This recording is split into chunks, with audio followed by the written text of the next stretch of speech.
नमस्कार, बहुत बहुत स्वागत आप सभी का। आप देख रहे हैं कहानी कुर्सी की इलेक्शन स्पेशल और स्टूडियो में आ चुके हैं हमारे चारों मेहमान, हर्षवर्धन त्रिपाठी जी, विजय त्रिवेदी जी, प्रोफेसर संगीत रागी जी और समीर चौगांवकर जी। सर बहुत बहुत स्वागत है आपका। चुनावों की खबरें आपको हम बताएंगे, बंगाल की भी, केरल की भी, तमिलनाडु की भी खूब बड़ी मसालेदार और कंट्रोवर्शियल खबरें भी हैं हमारे पास। लेकिन पहले बात करेंगे हम सबसे बड़े चुनाव की, जो होगा 2029 में, लोकसभा का इलेक्शन। केंद्र सरकार लोकसभा सीटों की संख्या और लोकसभा में महिला आरक्षण बढ़ाने के लिए इसी सत्र में बिल ला सकती है। सरकार लोकसभा की मौजूदा 543 सीटों को बढ़ाकर के 816 करने का प्रस्ताव लाने जा रही है, जिसमें 273 सीटें महिलाओं के लिए आरक्षित होंगी और 2011 की जनगणना के आंकड़ों को आधार बनाकर परिसीमन यानी कि डिलिमिटेशन किया जाएगा। कुल सीटों में से 33% महिलाओं के लिए आरक्षित कर दी जाएंगी और अब कुल संख्या हो जाएगी 816 सीटें।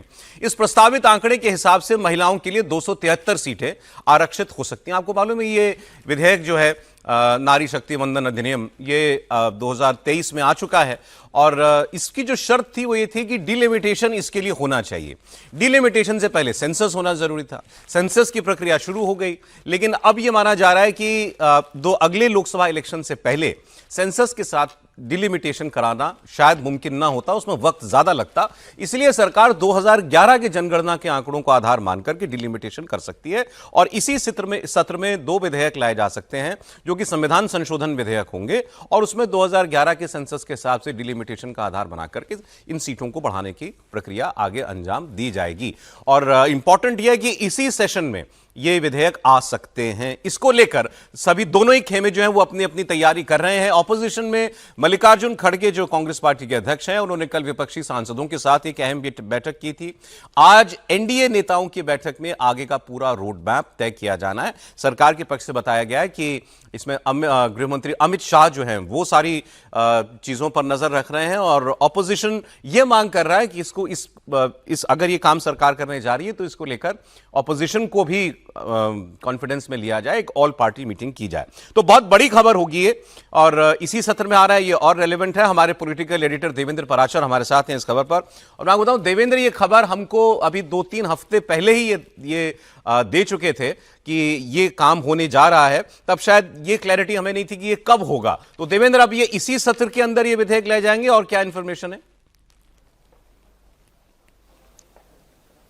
टॉप सोर्सेज से सौरभ जो हमें जानकारी मिल रही है उसके हिसाब से सरकार लगातार इस बात के लिए विपक्षी दलों के पास रीच आउट कर रही है। कल बीजेडी की बात कर लें, वाईएसआरसीपी की बात कर लें या एनसीपी शरद पवार की बात कर लें, शिवसेना यूबीटी की बात कर लें, तो ऐसे दलों के साथ ऑलरेडी बातचीत हो चुकी है। इसके अलावा कल एनडीए के नेताओं के साथ भी बातचीत हुई केंद्रीय गृह मंत्री अमित शाह की और वहाँ पर उस बातचीत के बाद उन सभी को ऑन बोर्ड ले लिया गया है। बाकी जो अपोजिशन के दल हैं, जैसे कांग्रेस की पार्टी की बात कर लें, डीएमके की बात कर लें, तो टीएमसी की बात कर लें, तो इन सब दलों से अभी बातचीत होनी है और सरकार की ये कोशिश है कि एक बार सभी दलों को ऑन बोर्ड लाकर और उसके बाद फिर इसमें जो संविधान संशोधन करना है उसको किया जाए, क्योंकि ऑलरेडी नारी शक्ति वंदन अधिनियम पार्लियामेंट से पास हो चुका था।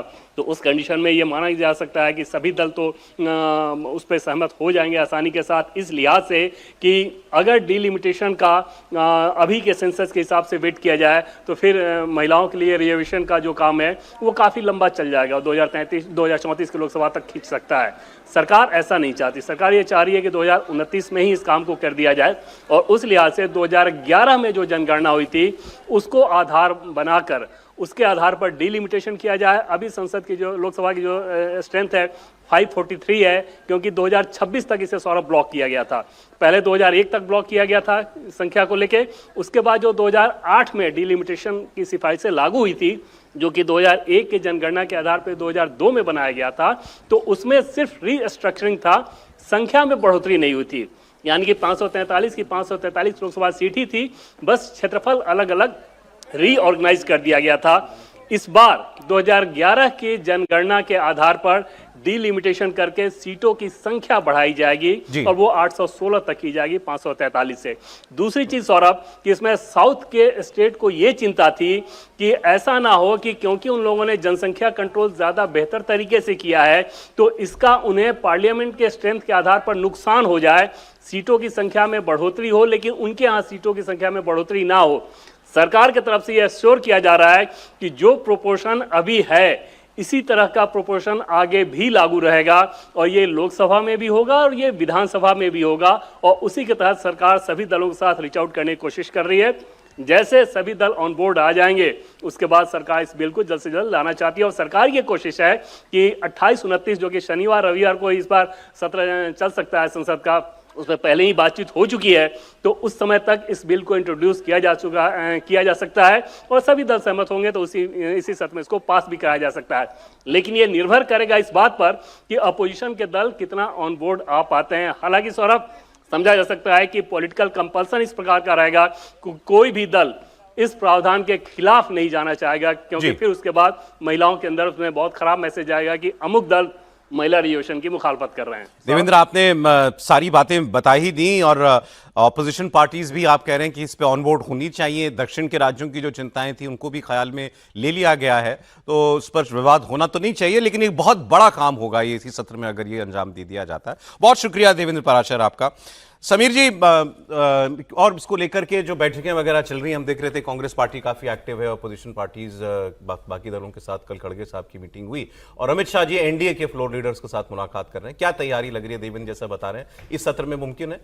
बिल्कुल निश्चित रूप से मुझे लगता है कि अब केंद्र सरकार को लग रहा है कि अगर ये अभी लेकर नहीं आए तो फिर ये फिर 5 साल के लिए टल जाएगा। 2029 में सरकार चाह रही है कि इसको लेकर आ जाए और अगर अभी नहीं लाएंगे तो फिर 5 साल तक सरकार इंतजार करना नहीं चाहती। लेकिन मुझे इस बात को ये लगता है कि जब 2023 में सरकार ने संविधान का 106वां संविधान संशोधन करके जब इसको नारी वंदन अधिनियम बिल पास किया था, तमाम बड़े दलों ने इसका समर्थन किया था, कांग्रेस ने इसका समर्थन किया था, लोकसभा और राज्यसभा में ये पास हो गया था।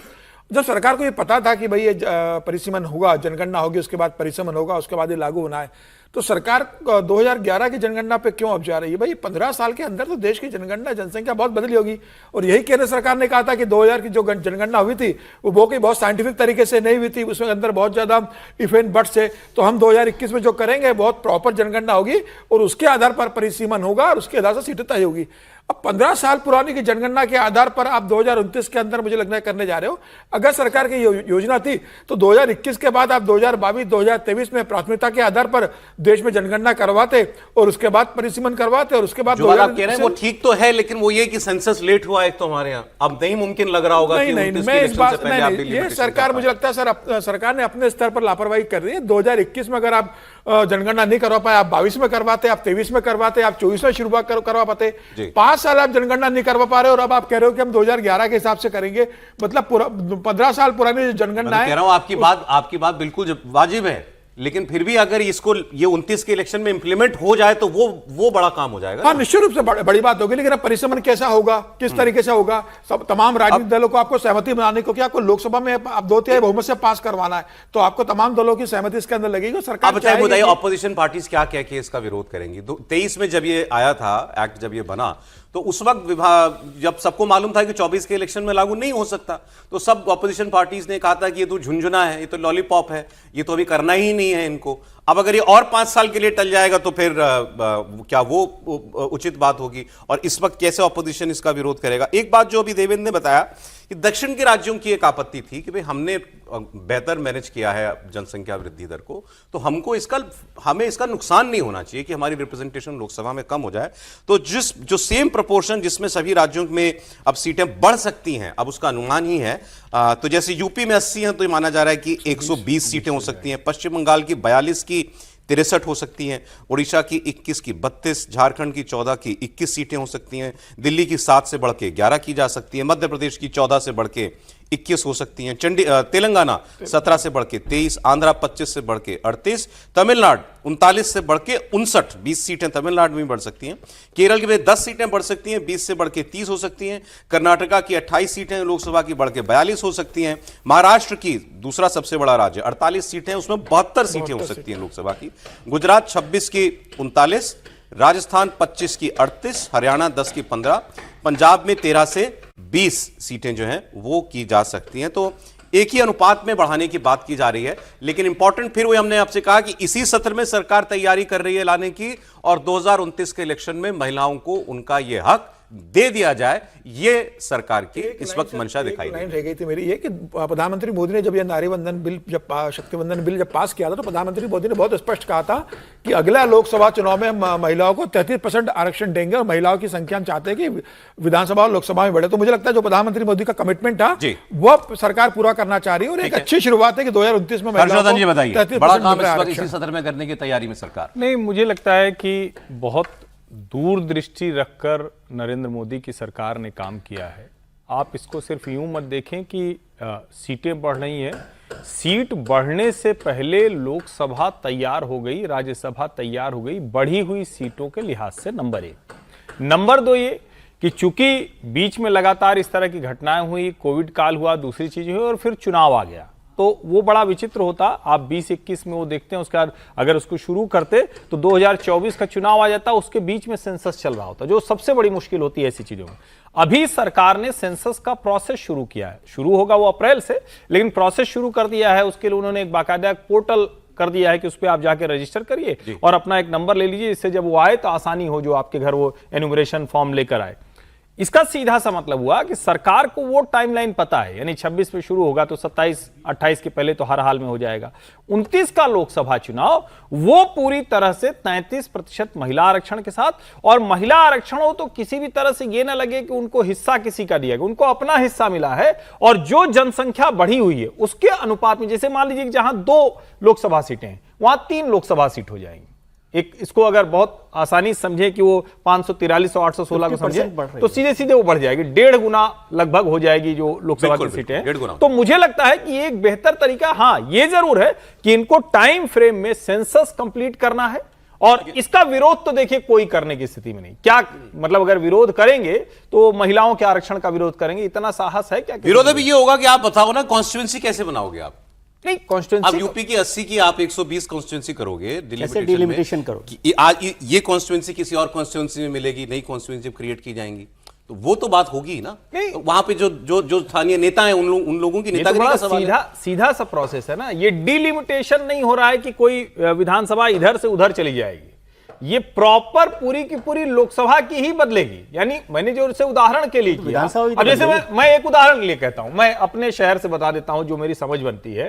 प्रयागराज में भी 2 लोकसभा है, और वहां क्या है, प्रयागराज में शहर है, गंगा पार है और जमुना पार है।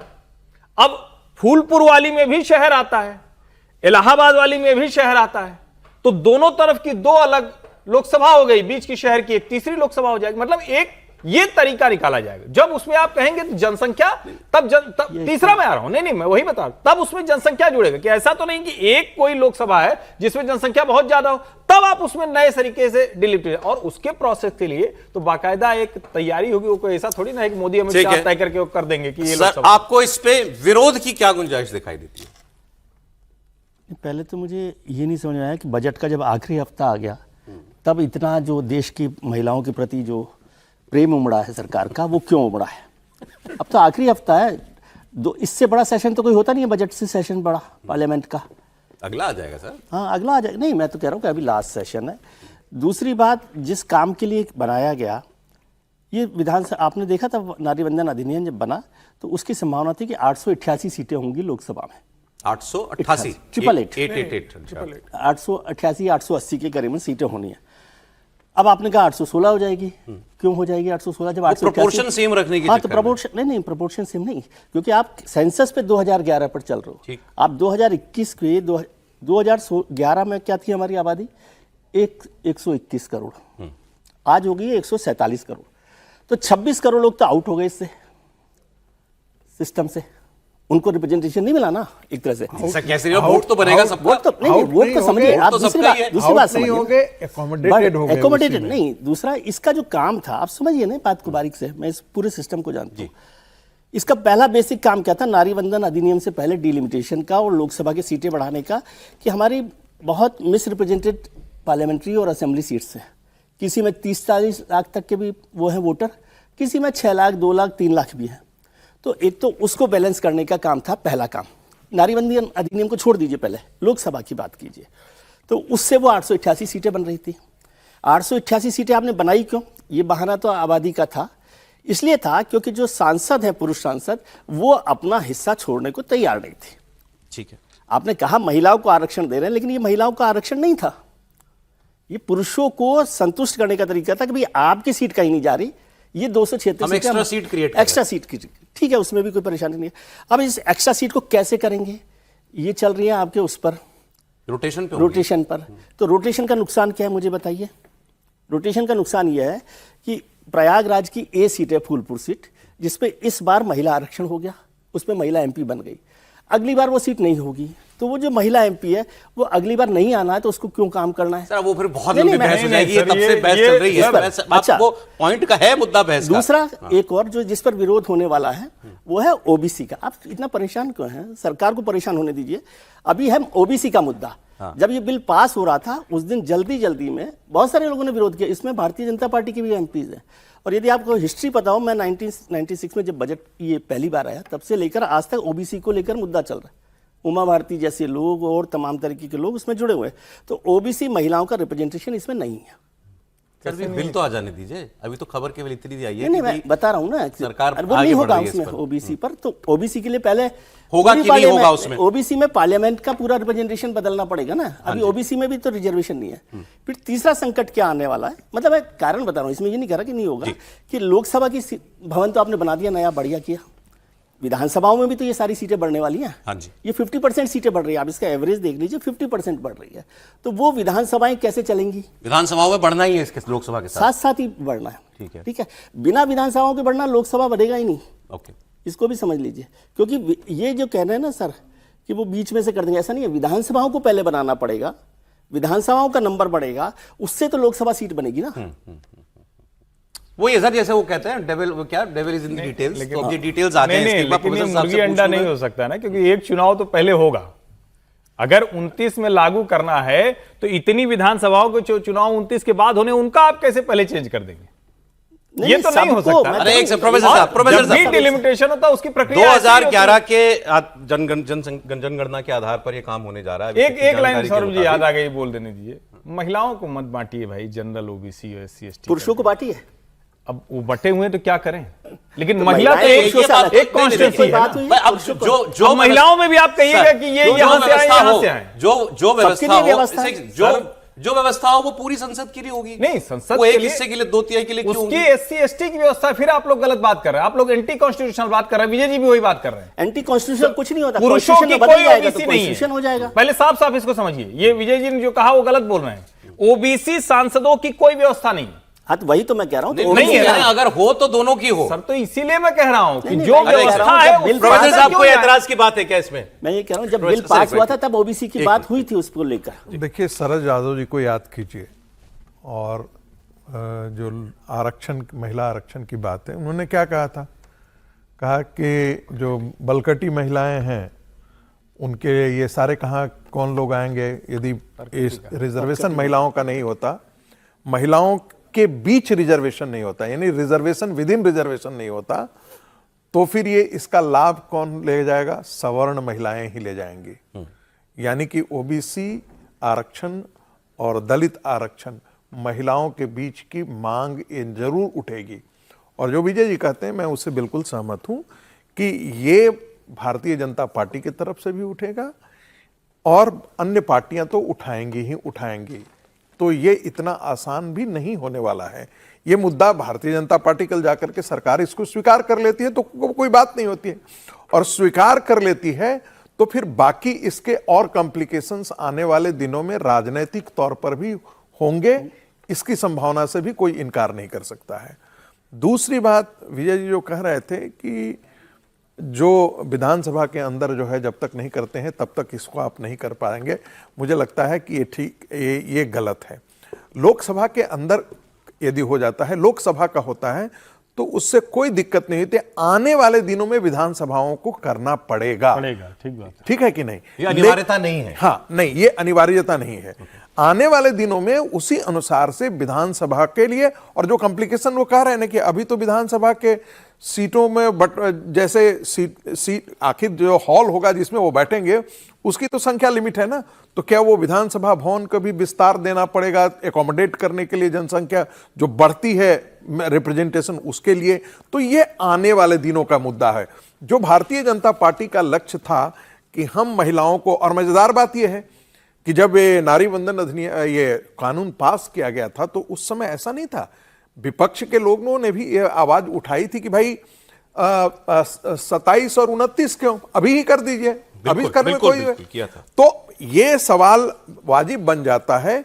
देखिए, हम रिप्रेजेंटेशन किस बात का करते हैं? हम रिप्रेजेंटेशन कोई टेरिटरी का रिप्रेजेंटेशन तो होता नहीं है। रिप्रेजेंटेशन होता है सिटीजन्स का रिप्रेजेंटेशन होता है, और सिटीजन्स का रिप्रेजेंटेशन में एक कॉन्स्टिट्यूएंसी का सांसद जो है 30 लाख को रिप्रेजेंट करता है, और उसको उस पूरी पार्लियामेंट्री कॉन्स्टिट्यूएंसी के अंदर जो पैसा मिलता है जिसको पार्लियामेंट्री फंड से, वो तो उतना ही होता है। तो एक सांसद को 30 लाख पर वो डिस्ट्रीब्यूट करना पड़ता है या उनके बीच में योजनाओं को लागू करना पड़ता है, दूसरे को कम है तो बिल्कुल गलत। और एक बात जो जनसंख्या असंतुलन के बारे में साउथ और नॉर्थ का जो ये डिवाइड है, साउथ के लोगों को समझना चाहिए। रवि मिश्रा की एक बहुत अच्छी पुस्तक आई है और मुझे लगता है वो वेस्टलैंड प्रेस से ही आई है, शानदार पुस्तक है जिसमें यह जिक्र किया हुआ है कि एक समय जो साउथ था उसका जो जनसंख्या रफ्तार था जिस प्रकार आज नॉर्थ का है वैसे उनके भी बढ़ी हुई थी भाई। तो इसलिए ये साउथ नॉर्थ का डिवाइड जानबूझ करके पॉलिटिकल रीजन से लाया गया है। मुझे लगता है कि पूरे देश को एक यूनिट के तौर पर देखा जाना चाहिए। तथ्य के तौर सरकार पर कब लाती है बिना इसको? ओबीसी रिजर्वेशन के 138 लोकसभा सांसद हैं। ठीक, आगे बढ़ते हैं। आपको कुछ बंगाल में होने वाले चुनाव की 2 खबरें मैं आपको बता देता हूं। पश्चिम बंगाल में एसआईआर की जो पहली सप्लीमेंट्री लिस्ट आनी थी वो कल बहुत देर रात आई है। अब इसमें कुछ क्लैरिटी मिली है। ये सूची उन वोटर्स की है जिनके नाम पर सस्पेंस था। खबर यह है कि इनमें से लगभग 29 लाख नामों पर फैसला हो गया है। हालांकि 29 लाख वोटर्स को लेकर सप्लीमेंट्री लिस्ट में अभी ये आंकड़ा नहीं आ पाया कि इनमें से कितने नाम कट गए हैं, कितने नाम रखे गए हैं वोटर लिस्ट के अंदर, ये क्लियर नहीं है। इतना है कि 29 लाख नामों पर फैसला हुआ है। अब ये सप्लीमेंट्री लिस्ट जो है उपलब्ध कराई जा रही है सभी लोगों को। इसको अभी लेकिन फिलहाल डाउनलोड नहीं किया जा सकता। अपलोड हो गई है। कल हम लोग अभी एक कहीं रिपोर्ट में देख रहा था कि 29 लाख में से एक अनुमान है कि 10 लाख नाम शायद कटे हों। अभी फिर इस पर कोई स्पष्टता नहीं है, लेकिन उसमें से अगर 29 में से 10 लाख नाम भी कट रहे हैं तो आप मानिए कि 35% 33%। कल जो हम लोग जिक्र कर रहे थे ना, इसमें यही कैच था। इस एक्सरसाइज का मतलब क्या होगा? नहीं कट, वो कल भी हमने 30% वोट भी अगर कटा है, वही कह रहा हूं कि वो पहले समझ में तो आए, क्योंकि अगर नहीं ही कटेंगे तो इस एक्सरसाइज कल का जो मतलब हम क्या लोग जिक्र कर रहे थे कहानी कुर्सी में है तो वो इस बात की तरफ ध्यान नहीं गया, लेकिन मन में ये बात आई थी कि इंपॉर्टेंट ये नहीं है कि 30 लाख नामों पर डिस्पोजल हो गया है, उसमें कितना कटा, कितने बांग्लादेशी होने के कारण कटे, कितने अन्य कारणों से कटे, ये तो उसी में पता लगेगा। और ये टोटल 60 लाख में से 29 लाख है, मतलब आधे नामों पर लगभग फैसला। कल मैंने इसी बात का जिक्र किया था ना कि भाई 29 लाख में या तो ये पता हो कि कितने नाम कट गए, ये टोटल 29 लाख का फाइनल हुआ है या 29 लाख बच गए हैं। अब क्लियर है कि तो 29 लाख नाम डिस्पोज हो गए, क्योंकि मैंने कहा जब तो 40 लाख भी हो सकते हैं वो। ठीक नहीं, वो ये क्लियर है कि 29 लाख की हुआ। 29 लाख का हुआ। दूसरी खबर क्या है? देर रात चुनाव आयोग ने पश्चिम बंगाल में एक बार फिर बड़े पैमाने पर प्रशासनिक फेरबदल किए हैं और इस बार पश्चिम बंगाल में 73 आउट ऑफ 294 रिटर्निंग अफसरों के तबादले कर दिए हैं। चुनाव आयोग के सचिव सुजीत कुमार मिश्रा ने यह आदेश दिया है। इसमें कहा गया है कि चुनाव आयोग ने पश्चिम बंगाल में अधिकारियों के ट्रांसफर के प्रस्ताव को स्वीकार कर लिया है। इसके साथ ही चुनाव आयोग ने अधिकारियों से अपील की है कि वो संबंधित कार्यालय में 24 मार्च 5 बजे शाम तक अनिवार्य रूप से रिपोर्ट कर लें और इसके बाद 25 मार्च को सुबह 11 बजे चुनाव से जुड़ा निर्धारित प्रशिक्षण का कार्यक्रम किया जाना है जिसमें इनको शामिल होना है। रिटर्निंग अफसर कॉन्स्टिट्यूंसी का एक ही होता है सर? एक ही होता है। तो 294 में से 73 रिटर्निंग अफसर बदल दिए गए और अभी और बदलेंगे सर, ये फाइनल नहीं है। अभी तो मुझे लगता है कि जो मनोज कुमार अग्रवाल जी का जो बयान आया था कल, उन्होंने कहा था कि अभी हमने 73 बदले हैं और ऐसा लगता है कि कुछ और आरओ को बदलने की जरूरत है रिटर्निंग ऑफिसर को, तो वो भी बदले जा सकते हैं। तो मुझे ये लगता भी है राज्य प्रशासन के अधिकारी होते हैं? हाँ, राज्य प्रशासन के अधिकारी। किस रैंक के अधिकारी होते हैं ये जो क्लास स्टेट 2 स्टेट ऑफिसर्स होते हैं, state services state services PCS अफसर होते हैं। अच्छे। तो ये कितनी बड़ी बात है कि इतने 73 लोग बदल दिए गए? नहीं, बड़ी बात है। और मुझे लगता है कि इस बार चुनाव आयोग बहुत गंभीर है निष्पक्ष चुनाव कराने को लेकर। पिछले अनुभव से चुनाव आयोग को लग रहा होगा कि सिर्फ मुख्य चीफ सेक्रेटरी को लेके, पुलिस कमिश्नर को लेके, डीजीपी के बदलने से समस्या का समाधान नहीं होगा। ऊपर के अधिकारी भी बदलेंगे और साथ में जो रिटर्निंग ऑफिसर है, जो निचले स्तर के अधिकारी हैं, उनको भी बदलना जरूरी है निष्पक्ष चुनाव कराने के लिए। तो मुझे लगता है कि एक बहुत अच्छा कदम है लगातार बड़े प्रशासनिक फेरबदल। अगली खबर सुनिए साहब, ये बहुत मजेदार खबर है। केरल में जहां वहां भी विधानसभा चुनाव, उससे पहले एक बहुत बड़ा और नया विवाद। सोमवार को चुनाव आयोग की एक चिट्ठी वायरल हुई जो राजनीतिक दलों को दी गई थी। इस पर बीजेपी की मुहर लगी थी, कमल निशान बना हुआ नीचे। अब इस पर सीपीआईएम ने इसको पोस्ट करते हुए कहा कि साहब ये मतलब आपने ऑफिशियल कर दिया है कि चुनाव आयोग में बीजेपी की स्टैंप लगी चिट्ठी जारी की जाती है। अच्छा, इसकी डेट बड़ी मजेदार है, 19 मार्च 2019 की चिट्ठी है। 2019 में राजनीतिक पार्टियों को भेजे गई एक लेटर के साथ एक एफिडेविट जुड़ा हुआ था। 2019 के उस चिट्ठी में उम्मीदवारों के आपराधिक इतिहास से जुड़े नियमों की जानकारी दी गई थी। 19 के सर्कुलर है ये। इस लेटर पर बीजेपी की केरल यूनिट की मोहर लग गई थी। अब चुनाव आयोग ने ये चिट्ठी क्यों आगे बढ़ाई, इस पर चुनाव आयोग ने ही सफाई भी दी।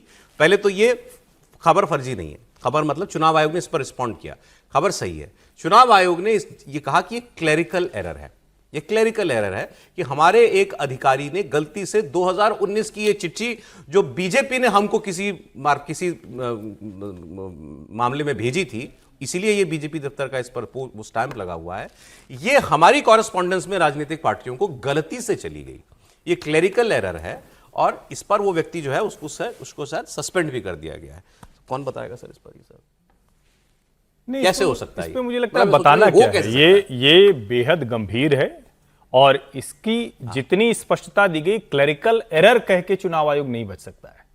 ये कोई बात नहीं हुई कि 2019 की कोई चिट्ठी है, और ये तो मतलब हंसी भी आती है और फिर लगता है कि क्या विचित्र स्थिति है कि कोई 19 की चिट्ठी को बढ़ा दे रहा है और ये चली भी जा रही है। हाँ। तो ये तो बड़ा गंभीर मसला है ना। तो मुझे लगता है ये क्लरिकल एरर भर का नहीं है, इसको गंभीरता से एरर भर नहीं है तो फिर तो और बड़ी बात है। और ये क्लरिकल एरर भर कैसे हो सकती है? अगर क्लरिकल एरर है तो बताएं ना कि उनके पास 19 का कागज रखा रहता है, 26 में बढ़ जाएगा।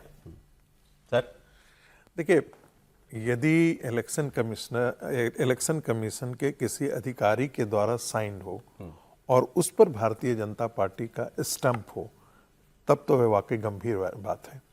लेकिन यदि भारतीय जनता पार्टी के द्वारा कोई रिप्रेजेंटेशन दिया गया हो और उस रिप्रेजेंटेशन में भारतीय जनता पार्टी का स्टैंप लगा हुआ हो और इलेक्शन कमीशन का जो पत्र गया हो उसके साथ ही अटैच्ड पत्र हो, तो मुझे लगता है कि ये क्लरिकल एरर माना जा सकता है। और इसमें कोई इतनी ज्यादा हाय तौबा मचाने की जरूरत नहीं। रुकना पड़ेगा ब्रेक के लिए। 10 सेकंड, उसमें यदि इतनी गंभीरता होती ना तो उसी समय ये सारे लोग ये करते। अभी चूंकि चुनाव आया है तो इस प्रकार की। ईरान इजराइल अमेरिका का युद्ध कब रुकेगा, अब रुकेगा या बड़ी लंबा चलेगा, इसको लेकर के डेवलपमेंट आप कल से देख रहे हैं खबर।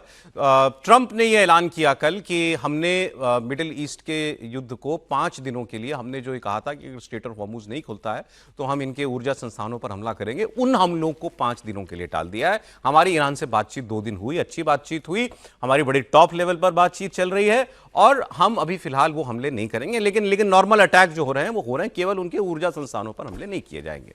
प्रधानमंत्री उससे पहले कल लोकसभा में बोल चुके थे। अब मिडिल ईस्ट में चल रहे युद्ध पर प्रधानमंत्री मोदी अब से थोड़ी देर के बाद राज्यसभा में बोलेंगे। 2 बजे का वक्त उसके लिए तय किया गया है।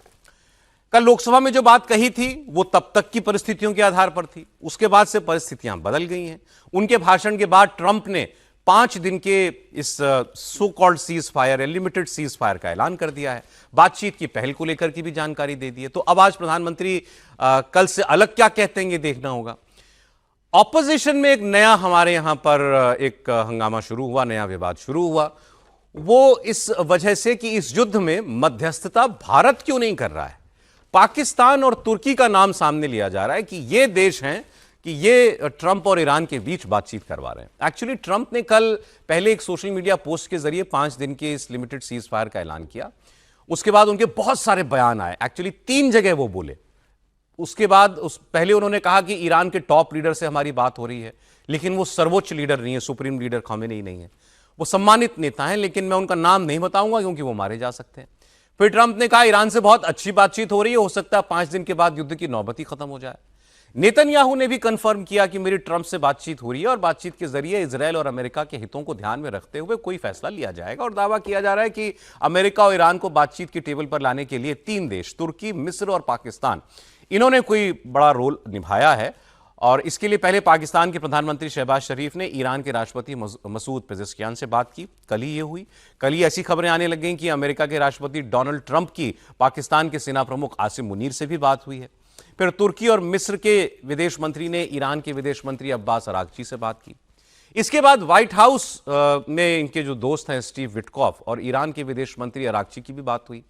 अब खबर यह आ रही है कि अमेरिका और ईरान, इनके नेता, जिसमें जेडी वैंस इनके उपराष्ट्रपति भी शामिल होंगे, इस्लामाबाद में इसी हफ्ते शायद कोई मीटिंग। ये सारी खबरें स्पेक्यूलेशन में है, किसी ने इनकी कंफर्मेशन नहीं की, लेकिन ये नाम चल रहे हैं, ये बातें चल रही हैं कि इस्लामाबाद में मीटिंग होगी।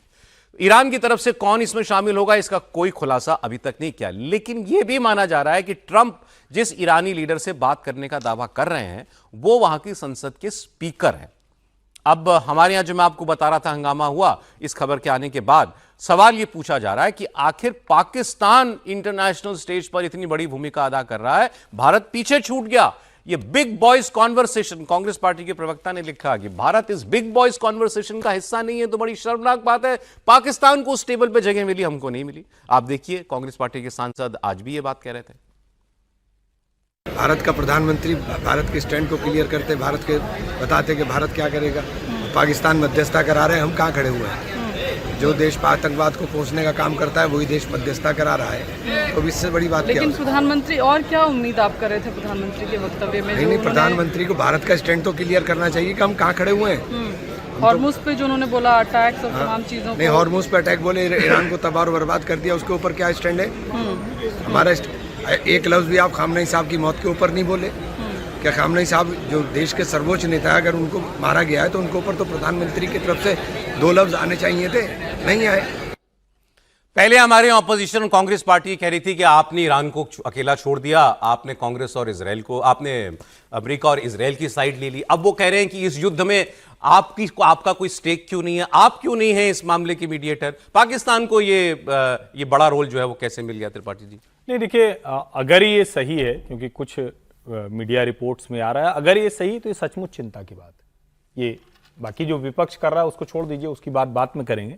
लेकिन अगर ऐसा है कि पाकिस्तान मीडिएट करने की भूमिका में आ रहा है, तो सोचिए जो आतंकवादी मुल्क है, जहां सब कुछ एक तरह से कहें कि सभ्यता और जो समाज की जितनी बेहतर चीजें होती हैं उसके खिलाफ होता है, वो अगर ये स्थिति में है तो ये थोड़ी चिंता की बात है। लेकिन हम उम्मीद करते हैं कि ये जो खबरें आ रही हैं उसमें शायद उस तरह का दम नहीं होगा। लेकिन मूल बात क्या है? एक तरफ हम कह रहे हैं कि हमारी विदेश नीति किसी एक के साथ खड़े होने की नहीं होती, और देखिए जरा इमरान मसूद क्या कह रहे हैं। कह रहे हैं कि 2 लफ्ज ईरान के लिए क्यों नहीं बोले, तो इजराइल के लिए कौन सा लफ्ज बोला प्रधानमंत्री ने? इजराइल के लिए भी नहीं बोला। और जो स्टेट ऑफ हॉर्मुज है उसको वेपनाइज करना ये खतरनाक है। ईरान के नजरिए से देखेंगे तो बड़ा अच्छा है, भाई दबाव बनाने के लिए कर रहा है, लेकिन भारत तो यही कहेगा ना, और दुनिया का हर देश यही कहेगा कि अस्वीकार है। मुझे लगता है कि इससे बेहतर और स्पष्ट नीति नहीं हो सकती। हम किसी के साथ नहीं खड़े हैं। जहां हमें जरूरत है रणनीतिक तौर पर निर्णय लेना है, हमारे हम उनसे भी बात कर रहे हैं। को ये इंफीरियरिटी कॉम्प्लेक्स क्यों हो रहा है कि हम छूट गए? नहीं, वो इंफीरियरिटी नहीं हो रहा है। वो चाहते हैं कि आपको ईरान के खेमे में खड़ा करके अमेरिका का दुश्मन बना दें, दुनिया की वो जो जिसको कहते हैं कि तेजी से बदलती हुई जो जियोपॉलिटिकल इक्वेशंस है उसमें वो कमजोर कर दे। ये खतरनाक है। ठीक है। अरे, और सबसे मजेदार बात कि ट्रंप ने ईरान में जिस नेता से बातचीत का दावा किया, नाम उन्होंने लिया नहीं, लेकिन सब कह रहे हैं कि वो वही आदमी है, स्पीकर हैं ये। उन्होंने कल पोस्ट करके सोशल मीडिया पर ईरान के पार्लियामेंट के स्पीकर मोहम्मद बाकिर गालिबाफ ने इस दावे को ही झूठ बता दिया। गालिबाफ ने कहा कि ये सारे के सारे झूठ और प्रपंच अमेरिका रच रहा है कि मार्केट्स को, वित्तीय बाजारों को, तेल बाजारों में वो हेरफेर कर सकें और वो उस दलदल से बाहर निकाल पाएं जिसमें अमेरिका और इजराइल ने खुद को फंसा लिया है। उन्होंने कहा ये बिल्कुल फेक न्यूज का सहारा लिया जा रहा है और ईरानी जनता हमलावरों के लिए पूर्ण और कठोर दंड की जो है वो मांग करती है। ऐसा ही ईरान के विदेश मंत्रालय ने भी इस पर अपना स्टेटमेंट दिया। ईरान के विदेश मंत्रालय ने कहा कि हमारी कुछ मित्र देशों के जरिए अमेरिका ने हम तक ये संदेश पहुंचवाए कि बातचीत के जरिए इस मामले को हम लोग सुलझा सकते हैं, बातचीत करनी चाहिए। और जिस जरिए से हमारे पास वो मैसेज आए थे, उसी जरिए से हमने अपना रिस्पांस भी अमेरिका को पहुंचवा दिया है। और हमारा स्टैंड बिल्कुल नहीं बदला, जो हमारा रुख पहले था। उनका रुख पहले क्या था? उनका रुख ये था कि युद्ध रोको, युद्ध दोबारा तुम नहीं करोगे, इसकी गारंटी दो और हमारी सारी शर्तें मान लो, जिसमें यह भी है कि आप यहां गर्व से अपने सारे सैनिक अड्डे जो है इनको आप समेट लीजिए, हम अपना मिसाइल प्रोग्राम भी सरेंडर नहीं करेंगे, हम आपको अपना न्यूक्लियर भंडार जो है वो भी हम आपको नहीं देंगे और स्ट्रेट ऑफ हॉर्मुज पर हमारा ही कब्जा बना रहेगा। ये शर्तें ईरान की है। क्या अमेरिका इन शर्तों को स्वीकार कर लेगा? और जिस व्यक्ति से बात करने की बात की जा रही है वो कह रहा है ऐसी कोई बात अभी तक हुई नहीं है। अच्छा, एक ब्लूमबर्ग की रिपोर्ट भी है। जैसे ये अलग अलग एजेंसीज ने खबर दी ना, मीडिया संस्थानों ने, कि आप इस्लामाबाद में मीटिंग होगी, आसिफ मुनूर की ट्रंप से बात होगी, किसी ने नहीं, इसको व्हाइट हाउस ने भी कंफर्म नहीं किया। ऐसे ही एक ब्लूमबर्ग की रिपोर्ट है। ब्लूमबर्ग की रिपोर्ट में भारत का नाम है कि ये जो मैसेजेस एक्सचेंज हुए ईरान और अमेरिका के बीच में, उसमें जिन देशों के जरिए ये काम हुआ उसमें भारत भी है। तो अब किस दावे को सही माने? भारत का इसमें रोल है कि नहीं है? सवाल तो ये होना चाहिए कि हमारा रोल होना चाहिए कि नहीं होना चाहिए। सर अभी हमारा क्या रोल होगा ये तो अभी प्रधानमंत्री जी राज्यसभा में जब स्थिति साफ करेंगे तो साफ हो जाएगा। ये मुद्दा क्या है, विपक्ष कहाँ खड़ा कर रहा नहीं है, ये है कि ये आप कह रहे हैं कि हम किसी के साथ नहीं खड़े, ये सवाल है, या हम कहीं नहीं खड़े, ये सवाल है। पाकिस्तान और तुर्की का नाम जब आया तो विपक्ष का शायद इशारा ये कि हम कहीं नहीं खड़े इस पूरी भूमिका में, उस पर चिंता है। मतलब कि भाई हम मीडिएटर हो सकते थे, नहीं हो सकते थे, क्या हुआ क्या नहीं हुआ, और ये सब रूमर्स चलती रहती है। मैं तो कभी भी नहीं मान सकता कि इस्लामाबाद में कोई मीडिएट करने की बातचीत कहीं हो सकती है। इस्लामाबाद तो कोई ऐसी जगह ही नहीं है जहां पर हो सकती है। भारत और पाकिस्तान की तुलना के हिसाब से ये चिंता जाहिर की जा सकती है, और रिश्तों के हिसाब से भी कि भाई पाकिस्तान यदि कहीं पर बिग बॉयज में रोल प्ले कर रहा है तो हिंदुस्तान क्यों नहीं कर रहा। लेकिन मैं इसको अभी प्रधानमंत्री जी का जब राज्यसभा में भाषण हो तो उसमें बहुत स्थिति स्पष्ट हो जाएगी क्या ऐसा हो रहा है। अगर ऐसा हो रहा है तो भारत की क्या भूमिका है। मैं ऐसा नहीं समझता कि भारत कहीं पर भी कोई कमजोर भूमिका में होगा। यदि मीडिएशन होगा तो दुनिया भर के देश भी समझते हैं कि भारत एक महत्वपूर्ण रोल अदा कर सकता है। मैं ये समझना चाह रहा हूं, एक लड़ाई चल रही है, अब उसमें हमारा रोल हो, साहब हमसे भी पूछ के तय करो या हम आपकी बात करवा देंगे। Why is this a question of honour? भाई नहीं है, हम नहीं है तो नहीं है, उसमें इसको करे पाकिस्तान, ठीक है, सालसी कराना ही कहते हैं ना इसको, आप करा लो जी, ठीक है, हमारा होना क्यों जरूरी है उसमें? इसको उलट करके भी तो पूछ सकते हैं कि जब रूस और यूक्रेन का युद्ध होता है तो आप बड़ा गर्व करते हैं कि भाई भारत जो है मदद कर रहा है, कोशिश कर रहा है ना। तो ये वैसा का वैसा सवाल इंपॉर्टेंट क्या है, ये ऐसा सवाल नहीं है कि क्यों करे, ये इसलिए है क्योंकि जियोपॉलिटिकल स्थिति में जब इतने बड़े बड़े देश किसी मामले में फंसे हुए हैं तो क्या कोई भारत की कोई भूमिका होगी कि नहीं होगी। मध्यस्थता में तो सब लोगों की भूमिका ही इंपॉर्टेंट होती है ना, और मध्यस्थ वो होता है जो इंपॉर्टेंट होता है। ठीक है, अब जहां तक पाकिस्तान करे इससे तो ज्यादा चिंता हो सकती है हमारी। अरे पाकिस्तान क्या कोई रोल प्ले कर रहा है? पाकिस्तान के ही लोग कह रहे हैं कि भाई इन खबरों को जरा आप जैसे अंग्रेजी में कहते हैं take it with a pinch of salt, इसको अभी इसको फैक्ट ना मानिए आप। ये पाकिस्तान के लोग ही कह रहे हैं कि ये जैसे कुछ लोग रिपोर्ट कर रहे हैं कि पाकिस्तान का रोल है, कुछ लोग कह रहे हैं पाकिस्तान का रोल नहीं है इसमें। देखिए अब भारत कर क्या रहा है, इसकी 3 खबरें मैं आपको बताता हूं। मिडिल ईस्ट की जंग के बीच भारत के विदेश मंत्री डॉक्टर एस जयशंकर ने कल अमेरिका के विदेश मंत्री मार्को रूबियो से फोन पर बात की है।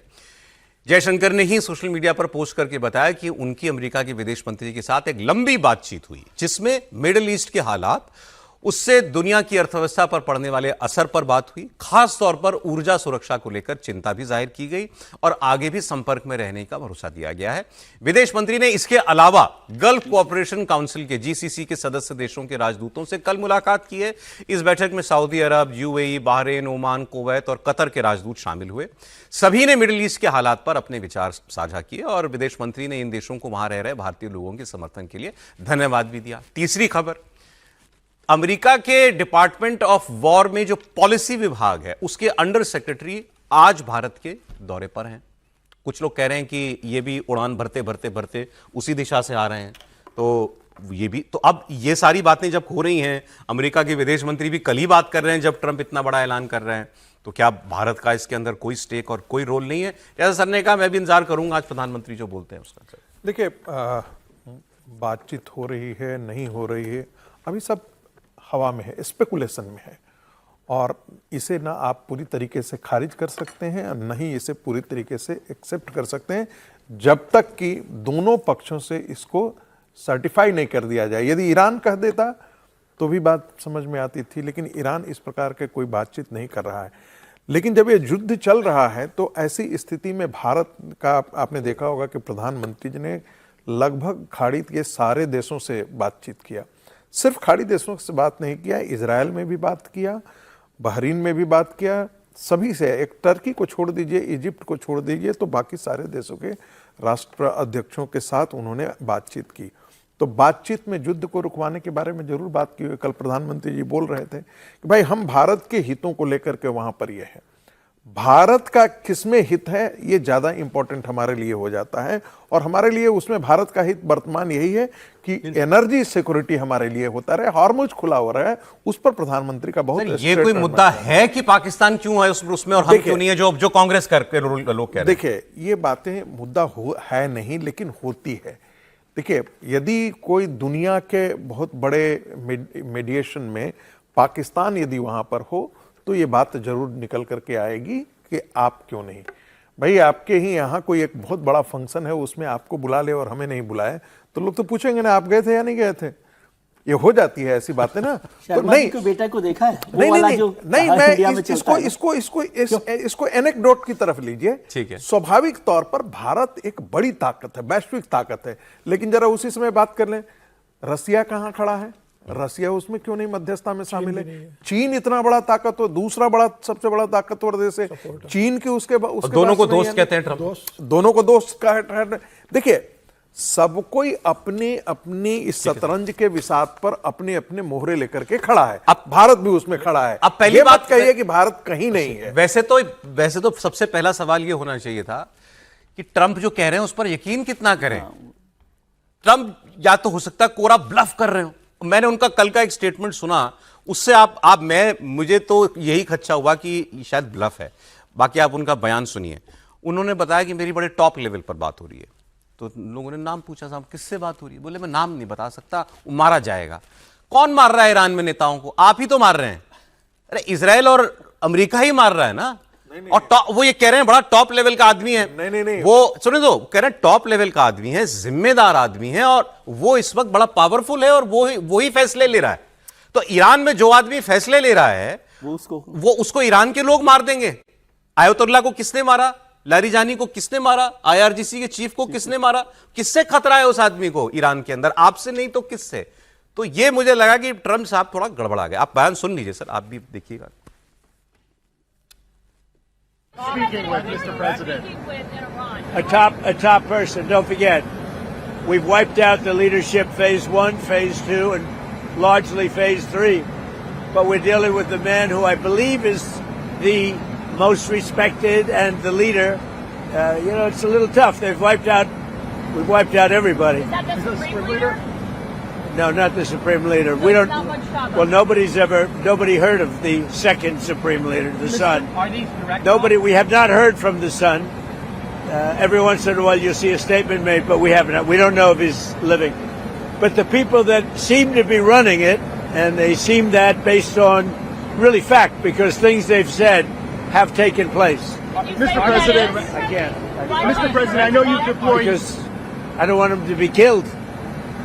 Okay, I don't want them to be killed. Mr. President, you've deployed. Nobody wants to be that. Nobody wants that job right now. Nobody's exactly looking forward to being. इसी बयान में वो कह रहे हैं कि is someone who is running the things, और जो उसने कहा वो हो रहा है लड़ाई में। इतना ताकतवर आदमी है, सारे फैसले ले रहा है वो, और उसकी जान खतरे में है।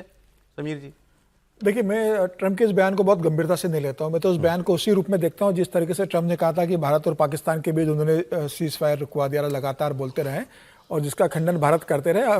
मुझे लग रहा है ट्रंप इस मामले में झूठ बोल रहे हैं। और जिस तरीके से तेहरान के अंदर और ईरान के अंदर तबाही मचाई है इजराइल ने और अमेरिका ने, क्या उसके बाद कोई ईरान का नेता इतना सर्वोच्च होगा जो ट्रंप से बात कर रहा होगा?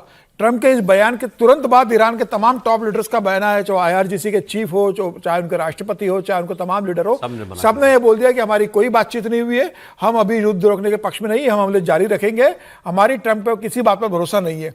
तो मुझे लगता है कि जिस तरीके से ट्रंप अब फंस गए, और खबर तो ये भी आ रही है कि ताइवान ने बहुत स्ट्रिक्ट वार्निंग अमेरिका को दी है, क्योंकि ताइवान का 80% चिप का प्रोडक्शन बंद हो गया, क्योंकि जो ऊर्जा कतर से आती थी वो मिलना उनको बंद हो गई है। तो ताइवान ने कह दिया है कि अमेरिका को हम चिप अगले महीने से भेजना बंद कर देंगे। तो इसकी जो टेंशन अमेरिका में हुआ, उसके बाद ये कहा जा रहा है कि ताइवान के धमकी के बाद और जिस तरीके से बजट रक्षा मंत्रालय ने 19 लाख करोड़ का बजट मांगा है, उसके लिए ट्रंप की पार्टी के नेताओं ने मना कर दिया कि हम संसद में बिल पास होने नहीं देंगे अगर ट्रंप लेकर आते हैं। जिस तरह के इजराइल के परमाणु संयंत्र पर ईरान ने वहां पर बम गिराए, मिसाइलें दागी, जिस तरीके से नाटो ने सपोर्ट करने से मना कर दिया, और जिस तरीके से मिड टर्म इलेक्शन आ रहे, तमाम कारण है कि इस समय अमेरिका डरा हुआ है, ट्रंप डरे हुए। तो ट्रंप किसी तरीके से रास्ता निकाल रहे थे। जो व्यक्ति 48 घंटे पहले ये कहता है कि मैं ईरान को 48 घंटे दे रहा हूं, वो ले ले, वरना ऊर्जा संयंत्र पे हमला करने के लिए हम बात किससे करें? 6 घंटे बाद वो ये कहते हैं कि मैं 5 दिन के लिए युद्ध विराम लगा रहा हूं। इजराइल कह रहा है कि मुझे पता नहीं कि युद्ध विराम कब लागू कर दिया गया। तो है ना कि बातचीत 28 से पहले भी 2 दिन पहले कह रहे थे कि बहुत अच्छी बातचीत चल रही है और बम मार दिया। एक 12 दिन वाली घटना में भी यही हुआ। देखिए, तीन ही पॉसिबिलिटी नजर आ रही है इस पूरी सूरत की। ट्रंप के दावे की मैं बात कर रहा हूं। पहला कि उनका दावा सही है, वाकई कोई बातचीत हो रही है, किससे हो रही है चलिए मालूम नहीं, ईरान स्वीकार नहीं कर रहा है, लेकिन हो सकता है बैक चैनल बातचीत चल रही है। दूसरी पॉसिबिलिटी कि ट्रंप टाइम बाय कर रहे हैं। यह भी कहा जा रहा है कि अगले 5 दिनों में, एक तो अगले 5 दिनों के अंदर उनका एक शिप वहां पहुंच रहा है जिसमें 3000 यूएस मरीन होंगे। कहने वाले कह रहे हैं कि स्ट्रेट ऑफ हॉर्मुज खुलवाने के लिए सैनिक दूत आ सकते हैं। ये दूसरी पॉसिबिलिटी है कि वो कोई स्ट्राइक की तैयारी करना चाहते हैं, 5 दिन का समय उनको मिल जाएगा।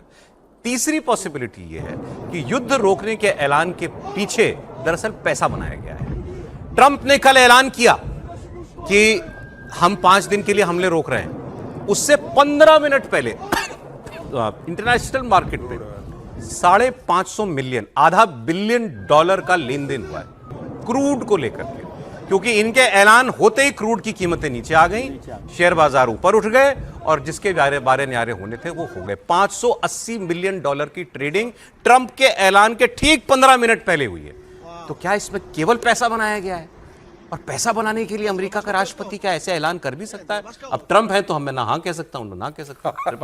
नहीं, देखिए, इसमें तो कोई जो फाइनेंशियल टाइम्स की रिपोर्ट है उसमें बहुत डिटेलिंग है, और सचमुच अगर ठीक 15 मिनट पहले इस तरह की बाइंग हो तो ये मतलब सामान्य घटनाक्रम नहीं होता, क्योंकि आपको दिख ही नहीं रहा था दूर दूर तक कि कोई युद्ध रुकने का या युद्ध विराम का कुछ है। तो इसका सीधा सा मतलब है कि जिसको स्टॉक ट्रेडिंग की भाषा में इनसाइडर ट्रेडिंग कहते हैं कि किसी ने आपको टिप दे दिया, तो ये कुछ ऐसा ही है, इसमें तो कहीं कोई संदेह नहीं। लेकिन ये जो ऊपर वाली दोनों चीजें हैं, ट्रंप दरअसल इसका मिक्सचर है। वो जो एक नमकीन आती है ना, खट्टा मीठा दोनों स्वाद एक ही साथ देती है, तो आप बता ही नहीं पाएंगे कि मीठा है कि खट्टा है। तो ट्रंप मिक्सचर है, इसीलिए वो टाइम बाई कर रहे हैं, या वो चाह रहे हैं, मन से वो चाह रहे हैं कि युद्ध खत्म हो जाए। लेकिन अगर ईरान ने इसको फिर लंबा खींचा तो फिर से नए सिरे का युद्ध शुरू होगा, और तब शायद स्थिति और भयावह होगी। तो हम इसको मान सकते हैं कि वो टाइम बाई कर रहे हैं, वो ये सोच रहे हैं कि इसके बीच में अगर मान लीजिए समझौता हो गया तो फिर वो कहेंगे देखिए हमने शांति करा दी, पीस थ्रू स्ट्रेंथ, तो उनका अपना वो चल जाएगा। तो ये कुल मिला के, और अभी तो खबरें भी आ रही है। आज वाला ट्वीट कल देखते नहीं है, भूल जाते हैं, क्या करते हैं? नहीं, आज जो बोला मैंने, वो कहते ही हैं कि मिटाओ सब फिर से होगा। वो पुराना नहीं आती थी पहले, आजकल जो स्लेट्स आती है जिसपे एक बार लिखे हैं फिर वो उठाएंगे पेज तो मिट जाती है। लेकिन आपने इसमें ऑप्शंस दिए हैं, ये तीनों, मुझे लगता है तीनों ऑप्शन उसमें शामिल हैं, इसको और मत कीजिए। अच्छा, जो आपने 3 ऑप्शंस लिखे, पॉसिबिलिटीज लिखी, वो तीनों पॉसिबिलिटी शामिल एक साथ हो सकती है, एक साथ तीनों चल सकती है। ट्रेडिंग में तो सबसे पहले कर दीजिए, उसमें तो होता ही नहीं। उस बयान पर भी थोड़ी बात करनी चाहिए जिसमें उन्होंने कहा है कि हम और आयतुल्ला मिलके स्ट्रेट ऑफ हॉर्मुज चलाएंगे। जहां आयतुल्ला का पता नहीं, आप कह रहे हो उनके बेटे का कुछ आता पता नहीं, जो हवा में है उससे कैसे डील करोगे भाई? उससे कैसे आप ये करोगे? तो हो सकता है कि कोई सोल्यूशन निकल रहा हो। और देखिए, अंत में सब जानते हैं कि ट्रंप तो भैया अगर डील मिल गई तो ये आदमी कुछ भी करने को। समीर जी कुछ ऐड कर रहे थे आप? नहीं, इसमें कोई विशेष नहीं बात की, सबकी ठीक है। सभी देर में बस अब कभी भी राज्यसभा में प्रधानमंत्री नरेंद्र मोदी का संबोधन होगा, और मिडिल ईस्ट की इस जंग पर, ईरान, अमेरिका और इजराइल की लड़ाई पर, और कल ट्रंप के इस दावे के बाद कि हमारी 2 रोज बातचीत ईरान से हुई है, टॉप लेवल पर बातचीत हुई है, और अगले 5 दिन भी हम बात करेंगे। इसके बाद आज प्रधानमंत्री को राज्यसभा में बोलना है। कल उन्होंने लोकसभा में स्टेटमेंट दिया था जिसमें उन्होंने मोटे तौर पर यह बताया था कि ये हालात चिंताजनक हैं, हालात लंबे समय तक ऐसे बने रह सकते हैं, हमें एकजुटता के साथ इसका सामना करना पड़ेगा, ये भी उन्होंने कहा था। और कहा था कि जो ये शिपिंग लेन्स में हमले हो रहे हैं, ये हमको स्वीकार नहीं है। स्ट्रेट ऑफ हॉर्मुज की बात करते हुए उन्होंने कहा था। अब ये देखेंगे कि आज जो प्रधानमंत्री कहेंगे, इसमें कल से हुई अब तक की डेवलपमेंट्स के बाद क्या कोई परिवर्तन आता है, उनकी इस संबोधन में। हमने आपको बताया कल विदेश मंत्री की, अमेरिका के विदेश मंत्री से बात हुई है, गल्फ कंट्रीज के सारे एम्बेसडर से भी उनकी कल मुलाकात हुई है। तो ये सारी डेवलपमेंट भी हैं और कुछ अंतर्राष्ट्रीय मीडिया हाउस ये भी रिपोर्ट कर रहे हैं कि जो बैक चैनल डायलॉग ईरान और अमेरिका के बीच में हुआ है उसमें शायद भारत की भी कोई भूमिका है, मैसेज कन्वे करने में भारत का भी कोई रोल उसके अंदर रहा। ये सब बहुत मुमकिन है, लेकिन प्रधानमंत्री का भाषण जो है क्या कल की तर्ज पर ही रहेगा? मतलब वो डोमेस्टिक फ्रंट पर हमारी क्या चुनौतियां हैं केवल वही बताएंगे, या वैश्विक हालात पर भी इस पर वो कोई नई बात कह सकते हैं? सर लगता है अभी जो डेवलपमेंट्स हुए हैं, हालांकि ये डेवलपमेंट्स में क्या है, एक दुविधा समझनी चाहिए। हम तो यहाँ पे कोई भी चर्चा कर लें, जो ट्रम्प साहब ने ट्वीट कर दिया, किसी और ने कर दिया, ब्लूमबर्ग ने लिख दिया, इकोनॉमिक टाइम्स ने लिख दिया, उस पर हम चर्चा कर सकते हैं, लेकिन प्रधानमंत्री उस पर चर्चा नहीं कर सकते ना। प्रधानमंत्री के पास जो ऑफिशियल सोर्सेज से कोई डेवलपमेंट होंगे तभी वो चर्चा कर सकते हैं ना। क्या भारत सरकार के पास ये जानकारी है? मतलब जानकारी का मतलब कि ऑफिशियल तरीके से कोई जानकारी हो, ऑफिशियल का मतलब अनऑफिशियल भी हो, लेकिन क्या जानकारी है? कि चर्चाएं अखबारों की हो सकती है, प्रधानमंत्री बयान देते वक्त इस पर चर्चा करेंगे क्या? राज्यसभा की कार्रवाई देखिए शुरू हो चुकी है, प्रधानमंत्री बोल। माननीय सभापति जी, पश्चिम एशिया में चल रहे युद्ध और उससे बनी परिस्थितियों से हम सभी परिचित हैं।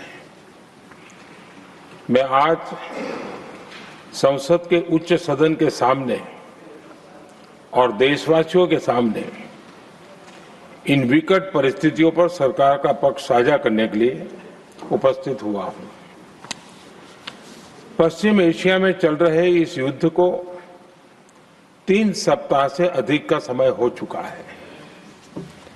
इस युद्ध ने पूरे विश्व में गंभीर ऊर्जा संकट पैदा कर दिया है। भारत के लिए भी ये स्थिति चिंताजनक है। इस युद्ध से हमारे व्यापार के रास्ते प्रभावित हो रहे हैं। इससे पेट्रोल, डीजल, गैस और फर्टिलाइजर जैसे जरूरी सामान की रूटीन सप्लाई प्रभावित हो रही है। गल्फ देशों में करीब 1 करोड़ भारतीय रहते हैं, वहां काम करते हैं। उनके जीवन और आजीविका की सुरक्षा भी भारत के लिए बहुत बड़ी चिंता है। हॉर्मुज़ स्ट्रेट में दुनिया के अनेक जहाज फंसे हैं, उनमें बहुत बड़ी संख्या में भारतीय क्रू मेंबर्स हैं। ये भी भारत के लिए एक बड़ी चिंता का विषय है। ऐसी विकट परिस्थिति में आवश्यक है कि भारत की संसद के इस उच्च सदन से शांति और संवाद की एकजुट आवाज पूरे विश्व में जाए।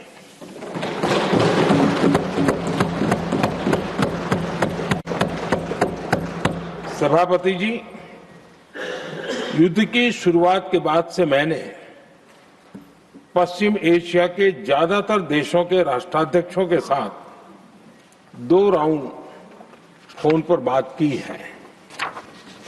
हम गल्फ के सभी देशों के साथ लगातार संपर्क में हैं। हम ईरान, इजराइल और अमेरिका के साथ भी संपर्क में हैं।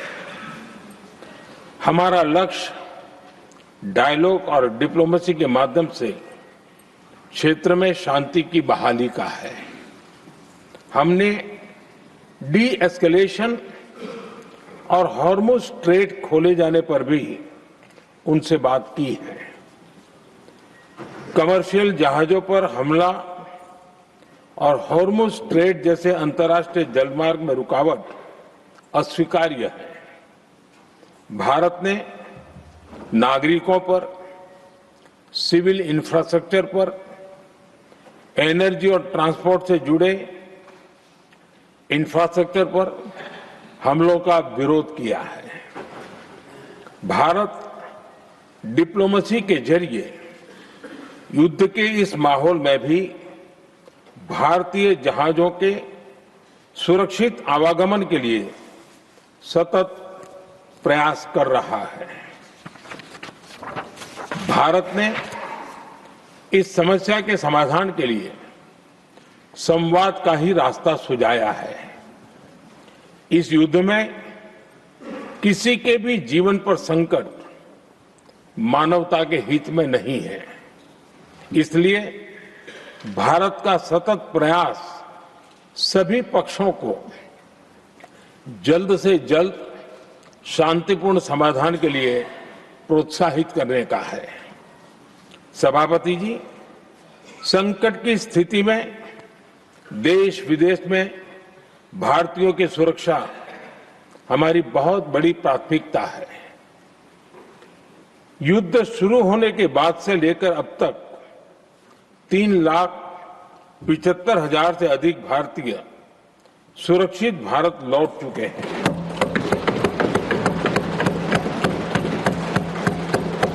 ईरान से ही अभी तक 1,000 से अधिक भारतीय सुरक्षित वापस लौटे हैं।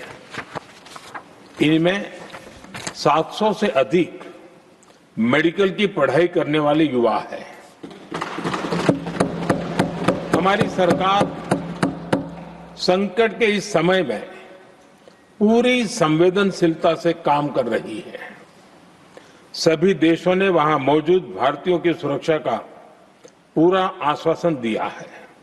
हालांकि ये बहुत दुखद है कि हमलों के कारण कुछ भारतीयों की मृत्यु हुई है और कुछ घायल भी हुए हैं। ऐसे मुश्किल हालात में परिवारजनों को आवश्यक मदद दी जा रही है।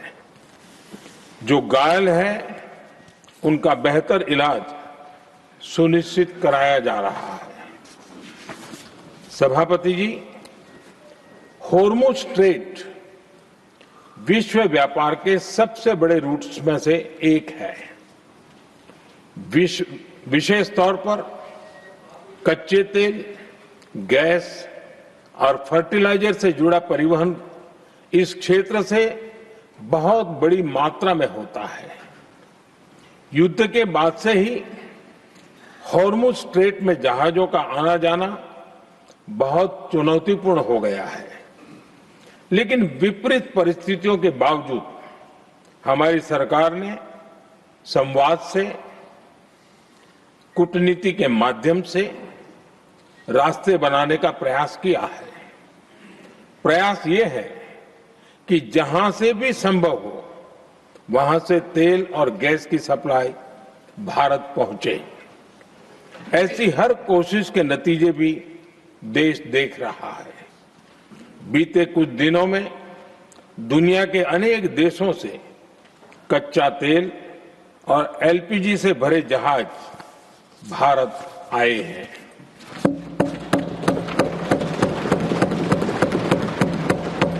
इस दिशा में हमारे प्रयास आने वाले दिनों में भी जारी रहेंगे।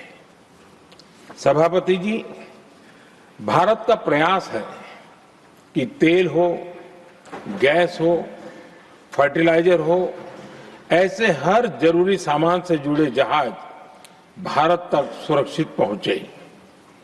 लेकिन इस युद्ध से बनी वैश्विक परिस्थितियां अगर लंबे समय तक बनी रहती है तो गंभीर दुष्परिणाम तय है।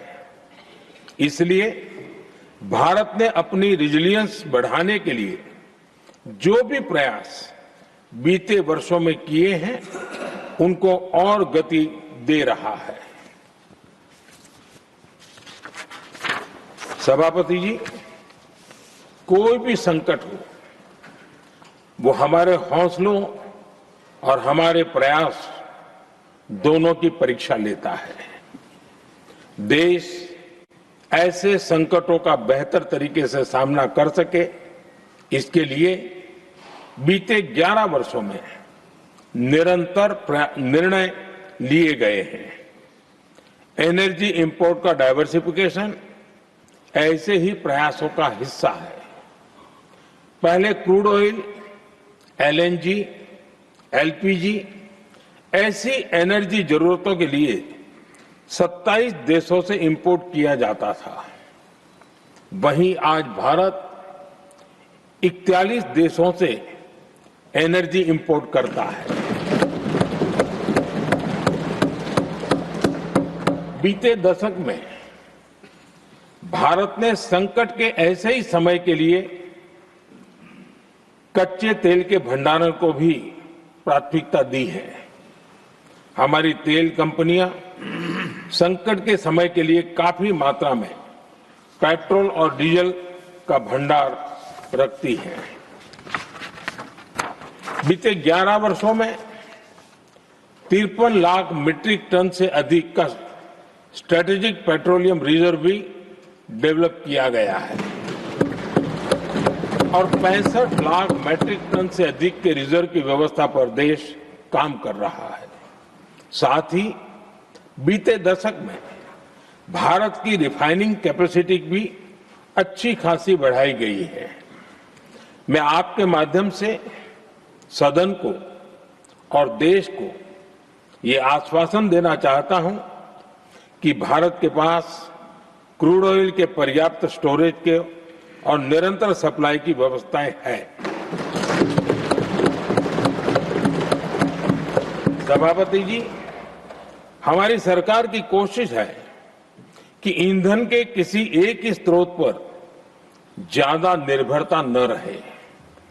सरकार घरेलू गैस सप्लाई में एलपीजी के अलावा पीएनजी पर भी बल दे रही है।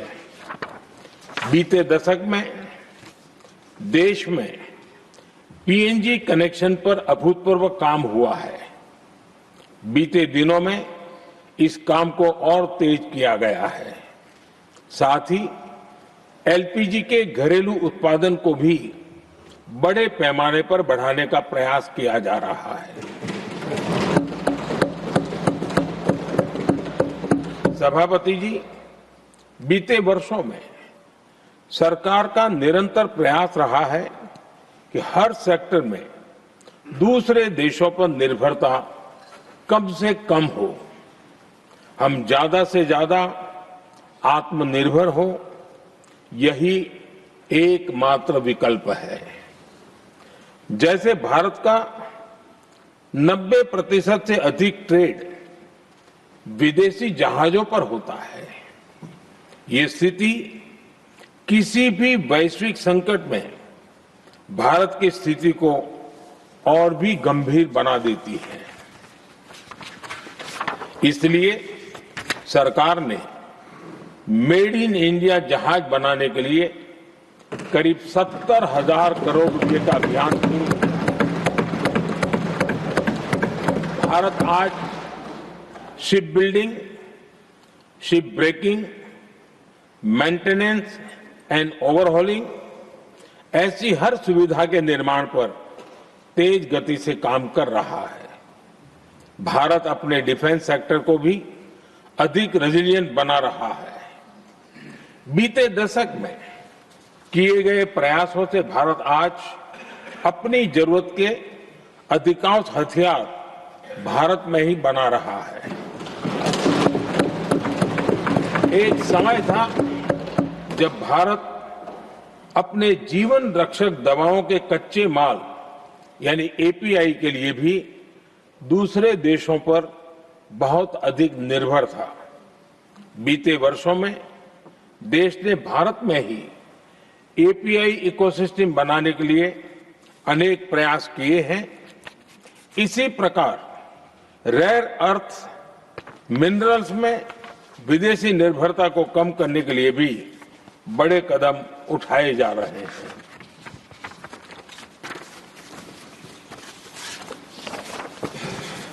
आदरणीय सभापति जी, वर्तमान संकट ने पूरी दुनिया की इकोनॉमी को हिला दिया है। अभी तक पश्चिम एशिया में जो नुकसान हुआ है उससे रिकवर होने में भी दुनिया को बहुत समय लगेगा। भारत पर इसका कम से कम दुष्प्रभाव हो इसके लिए निरंतर प्रयास किए जा रहे हैं। हमारी इकोनॉमी के फंडामेंटल्स मजबूत हैं और सरकार पल पल बदलते हालात पर नजर रखे हुए है। सरकार इसके शॉर्ट टर्म, मीडियम टर्म और लॉन्ग टर्म ऐसे हर प्रभाव के लिए एक रणनीति के साथ काम कर रही है। भारत सरकार ने एक इंटर मिनिस्ट्रियल ग्रुप भी बनाया है। ये ग्रुप नियमित मिलता है और हमारे इंपोर्ट एक्सपोर्ट में आने वाली हर दिक्कत का आकलन करता है और ये ग्रुप आवश्यक समाधान पर भी निरंतर काम करता रहा है। जैसे कोरोना के समय में अलग अलग सेक्टर्स की चुनौतियों से निपटने के लिए एक्सपर्ट्स और ऑफिसर्स के एम्पावर्ड ग्रुप्स बने थे, वैसे ही कल ही ऐसे 7 नए एम्पावर्ड ग्रुप्स का भी गठन किया गया है। ये group supply chain, petrol diesel, fertiliser, gas, महंगाई ऐसे विषयों पर त्वरित और दूरगामी रणनीति के तहत कार्रवाई करने का काम करेंगे। मुझे पूरा भरोसा है कि साझा प्रयासों से हम परिस्थितियों का बेहतर सामना कर पाएंगे। आदरणीय सभापति जी, सरकार ये भी प्रयास कर रही है कि आने वाले बुआई के सीजन में किसानों को पर्याप्त खाद मिलती रहे। सरकार ने खाद की पर्याप्त सप्लाई के लिए आवश्यक तैयारियां की हैं। सरकार का निरंतर प्रयास है कि किसानों पर किसी भी संकट का बोझ न पड़े। मैं देश के किसानों को फिर आश्वस्त करूंगा कि सरकार हर चुनौती के समाधान के लिए उनके साथ खड़ी है।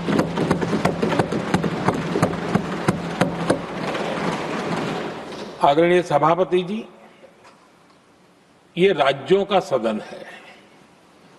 आने वाले समय में ये संकट हमारे देश की बड़ी परीक्षा लेने वाला है और इस परीक्षा में सफलता के लिए राज्यों का सहयोग बहुत आवश्यक है। इसलिए इस सदन के माध्यम से मैं देश के सभी राज्यों की सरकारों से भी कुछ आग्रह करना चाहता हूं। संकट के समय गरीबों पर, श्रमिकों पर, प्रवासी साथियों पर बहुत बुरा असर पड़ता है। इसलिए पीएम गरीब कल्याण अन्न योजना का लाभ समय पर मिलता रहे, ये सुनिश्चित करना होगा। जहां प्रवासी श्रमिक साथी काम करते हैं, उनकी परेशानियों को दूर करने के लिए प्रोएक्टिव कदम उठाए जाएं।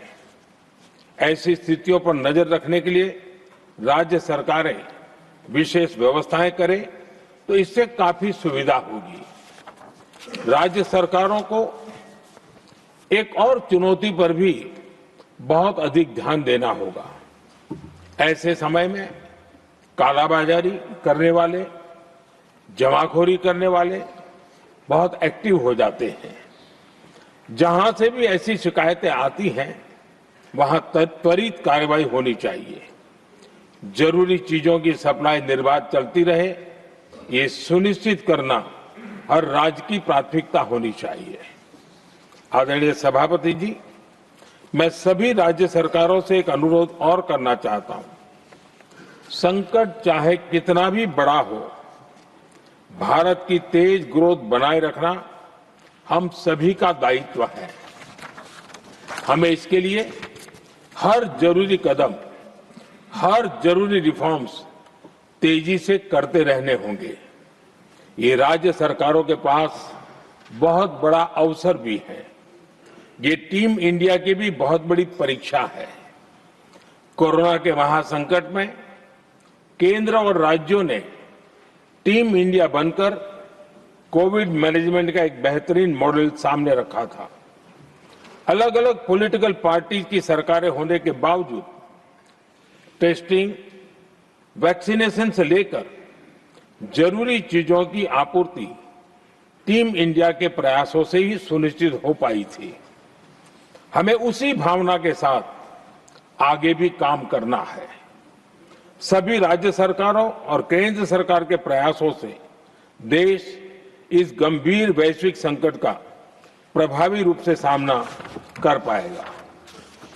आदरणीय सभापति जी, ये संकट अलग प्रकार का है और इसके समाधान भी अलग प्रकार से ही तय किए जा रहे हैं। हमें धीरज के साथ, संयम के साथ, शांत मन से हर चुनौती का मुकाबला करना है।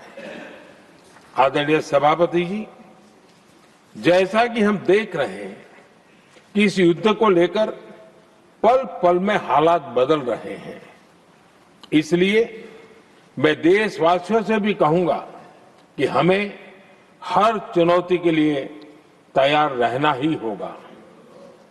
इस युद्ध के दुष्प्रभाव लंबे समय तक रहने की प्रबल आशंका है, लेकिन मैं देशवासियों को भरोसा देता हूं, सरकार सतर्क है, तत्पर है और पूरी गंभीरता से रणनीति बना रही है, हर निर्णय ले रही है। देश की जनता का हित हमारे लिए सर्वोपरि है। यही हमारी पहचान है, यही हमारी ताकत है। इसी भावना के साथ मैं अपना वक्तव्य समाप्त करता हूं। बहुत बहुत धन्यवाद। Message from Lok Sabha Secretary General. Sir, with your kind permission, I rise to report that the Lok Sabha at its sitting held on the 23rd of March 2026. प्रधानमंत्री का राज्यसभा में आपने संबोधन सुना। वेस्ट एशिया में इस युद्ध के संकट के बारे में प्रधानमंत्री ने आज कल से अलग भी कुछ बातें कही हैं। पहले तो उन्होंने कल जैसे कहा था कि ये हालात लंबे समय तक बने रह सकते हैं, आज उन्होंने और उसको खुलकर उन्होंने कहा कि अगर ये युद्ध लंबा चलता है तो इसके गंभीर दुष्परिणाम तय हैं, ये प्रधानमंत्री कह रहे हैं। और प्रधानमंत्री ने यह भी कहा कि यह समय हमारी एक बड़ी परीक्षा लेने वाला है। जैसे कोरोना में सभी राज्यों ने, चाहे वहां पर किसी भी दल की सरकार हो, मिलकर उससे मुकाबला किया, ऐसे ही हमें इसका भी मुकाबला करना है। इसके अलावा उन्होंने बाकी बातें बताई कि हमारी तैयारी पूरी है। एक और बड़ी आश्वासन जो उन्होंने देश को दिया है, उन्होंने कहा, मैं आश्वासन देना चाहता हूं कि हमारे पास क्रूड ऑयल मतलब कच्चे तेल के पर्याप्त स्टोरेज और सप्लाई है। तो प्रधानमंत्री कह रहे हैं कि कच्चे तेल की कमी हमारे देश में नहीं होने जा रही है। गैस की सप्लाई पर प्रधानमंत्री ने कहा कि हमने अब पीएनजी पाइप्ड नेचुरल गैस पर अपना फोकस किया है, हमारा जोर उसी पर सबसे ज्यादा है। हम बड़े तेजी से नए कनेक्शन लगा रहे हैं पाइप्ड गैस के, और एलपीजी की उपलब्धता भी बनी रहे, ये हमारी प्रयास लगातार हैं। इसके अलावा प्रधानमंत्री ने युद्ध में अब किन देशों से बात हो रही है, कौन बात कर रहा है, तो नाम तो उन्होंने किसी ऐसे नहीं बताया कि हमारी क्या बात हुई, ना बताई जा सकती, लेकिन उन्होंने कहा कि हम इजरायल, अमेरिका और ईरान तीनों देशों के साथ हम संपर्क में हैं और हमने उनसे यही कहा है कि डिप्लोमेसी का ही रास्ता है, बातचीत का ही रास्ता है जिससे आप किसी हद तक पहुंच सकते हैं। हमने उनको यही सजेस्ट किया है। राहुल गांधी ने कल भी ये कहा था कि प्रधानमंत्री नरेंद्र मोदी डिस्कशन नहीं कराएंगे इस मुद्दे पर। आज भी वो ये कह रहे हैं कि प्रधानमंत्री किसी के निर्देश पर काम करते हैं। उन्होंने कहा यूएई और इजरायल, यूएसए और इजरायल के इशारे पर काम कर रहे हैं मोदी, और ये राहुल गांधी कह रहे हैं। उन्होंने कल भी ये कहा था कि प्रधानमंत्री इसीलिए इस पर चर्चा नहीं कराना चाहते, वो कॉम्प्रोमाइज्ड है। नहीं, हमारी जो फॉरेन पॉलिसी है, this is prime minister Modi's personal foreign policy. You can see the result of this. It's a universal joke. Everybody considers it a universal joke.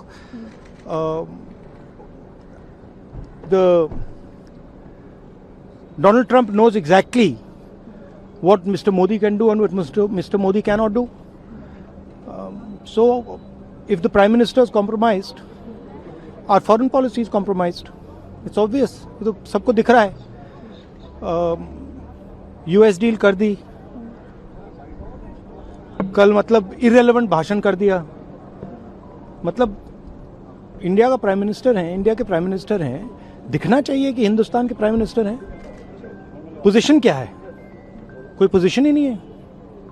तो और दुख की बात है कि इसका नुकसान होगा लोगों को। अभी शुरुआत हुई है। एलपीजी, पेट्रोल, फर्टिलाइजर, सब चीज में प्रॉब्लम आएगी। ठीक है, मोदी जी ने कह दिया कि कोविड जैसा समय आने वाला है। कोविड में जो किया था वो तो भूल गए हैं, कितने लोग मरे थे, क्या ट्रेजेडीज हुई थी।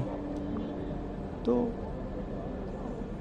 अंडरस्टैंडिंग नहीं है बेसिकली। ऑल पार्टी मीटिंग बुलाई गई है कल 5 बजे। ऑल पार्टी मीटिंग, आपको लगता है देर हो चुकी है ऑल पार्टी मीटिंग में?